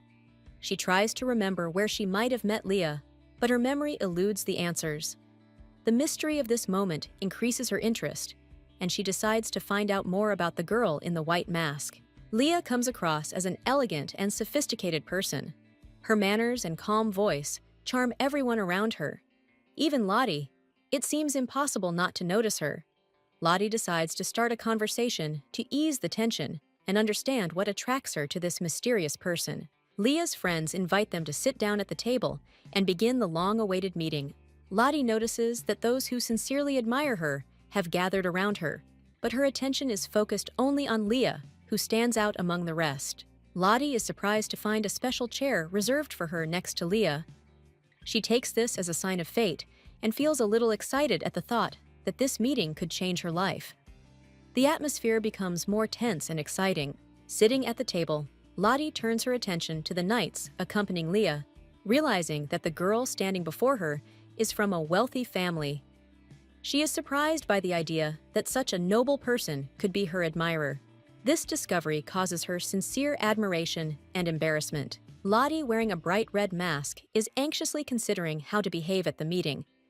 Before her appears a girl who is genuinely fascinated by her books, who excitedly announces that she has read them all.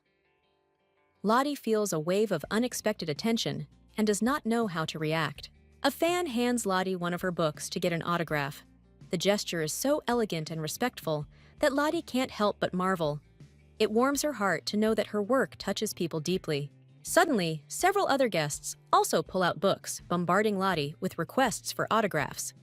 She is surprised, but picks up a pen to begin signing. The excitement around her turns into joyful excitement. As Lottie signs the book, she realizes how surreal this moment seems. She writes inspiring words in different languages, causing surprise among the guests. The atmosphere becomes even warmer, uniting everyone around her work. Once Lottie has finished signing, she thanks everyone for their kind words. The guests begin to discuss their favorite books of Lottie's, singling out her latest, highlighting how much her work means to those around her. One of the guests mentions the anticipation of the sequel to her popular book inspired by this. Lottie feels her heart fill with gratitude for the reader's devotion. The room comes alive with genuine emotion. Many people begin to recall their favorite moments from her works, discussing them with amazing detail. Lottie understands how deeply her work resonates with people, creating unforgettable experiences. Suddenly, the guests are distracted by an unexpected argument between two men, attracting Lottie's attention. She smiles at how her books evoke such passions and emotions, bringing together even the most diverse people. A stern figure appears among the guests, watching the proceedings. Lottie, with a slight smile, considers whether she should share a new plot she has been thinking about. Her inspiration knows no bounds. Lottie is thrilled to see how vibrant and lively fan meetups can be. She plans to hold more of these events to be closer to her readers and share the joy of creativity with them. Lottie, turning around in the room, felt a sudden silence, as if time had stood still.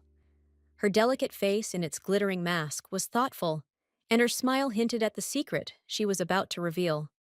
Lottie remembered a story from 2 years ago, beginning with a hunt that had changed many lives for those who took part in it. She told how that day, the mysterious man whom no one knew had first appeared. Lottie's eyes sparkled with interest because there had been so many rumors about him. These were not just retellings, but something more concealing a hidden intrigue. The girl looked around and noticed how interested the other guests were in the story. Everyone was sure that he would win the hunt because it was predicted. This confidence and the mystical aura around the man were captivating, and Lottie wanted to know more. As Lottie recalled the details, she realized that not only was this story familiar to her, but she had once read it in an ancient book. She began to connect the dots. The platinum hair, the pale green eyes, the hunt. Everything pointed to the fact that the story she knew had actually happened. She admitted that she rarely attended hunts because of her dislike of the sight of dead animals. But because of the stories about him, she decided to go. This curiosity overcame even her usual preferences, and she began to peer into what was happening. Lottie's mind flashed. Platinum hair mystery history. Could this really be the princess they wrote about? The girl began to delve deeper into her thoughts, connecting what she had read with what she had seen and heard. The story began with a royal hunt that 2 years ago marked the beginning of secret events. The hunt, in fact, did not interest the hero, but somehow became the beginning of his adventure, imbued with mystery and unrequited love. In the original version of the story, the emperor personally wished to see him at the hunt, Kenneth, as it turned out, won, thus confirming his status. But this was only part of the overall plot, hiding more important details. The girl remembered being given a book at breakfast. Before the hunt began, she decided to read to pass the time. She was surprised to discover that the book was about the events she was about to witness. She realized she knew what was going to happen next, but hearing it from Lottie and the other participants was much more exciting. Thus began the sad story of a princess's love and a hunt that changed their destinies forever. Lottie is reading a book and is suddenly struck by the contents, which shocks her. One of the events described in the book causes a storm of emotions. She realizes that she missed an important event immersed in reading, and this becomes an unpleasant moment for her. Her reaction becomes a comical moment. She realizes that she has completely lost control of herself, carried away by the plot. Lottie, wearing a red mask, is amazed at how the story has captured her attention and seems unable to recover from the experience. She shares her thoughts with those around her, explaining that the book was so captivating that she couldn't put it down. Her interlocutor is astonished by this confession, wondering how this is possible, since Lottie always seems to be in control of her emotions. The book's plot continues to overlap with her life. The characters of her imagination, as if they had come to life, fill her thoughts. Lottie realizes that her dreams of romance have turned into strange and comical situations that seem absurd and dramatic to her. She remembers that in the book, events were built around a hunting competition that was supposed to be the beginning of a great love. But instead, she sees a scene where one of the descriptions is reduced to a banal and ridiculous confrontation between the heroes. As Lottie reflects on this, she comes to the conclusion that everything that is happening is reminiscent of Alice's adventures in Wonderland, where the characters follow the rabbit, but the plot loses its logic. Her own life begins to resemble a crazy fairy tale where absurdity becomes the norm. When she realizes that boredom and hatred are what make her life stale, her thoughts return to the first impression of the book. She was captivated by the face-to-face confrontation of the characters, and Lottie remembers that moment again as if she herself were there. Her companion, amazed by her attention to detail, asks how Lottie remembered such small moments. Lottie explains that she was so engrossed in the story that she could not miss a single word, no matter how insignificant. The girl is shocked to realize that someone actually missed an event because of her book. Her own guilt and surprise are mixed together, but she can't help but feel proud of how powerfully her writing affects others. In conclusion, she reflects that nothing compares to finding something amazing, even if it is related to her books. The girl feels that she has discovered a new inspiration, which leads her to an unexpected realization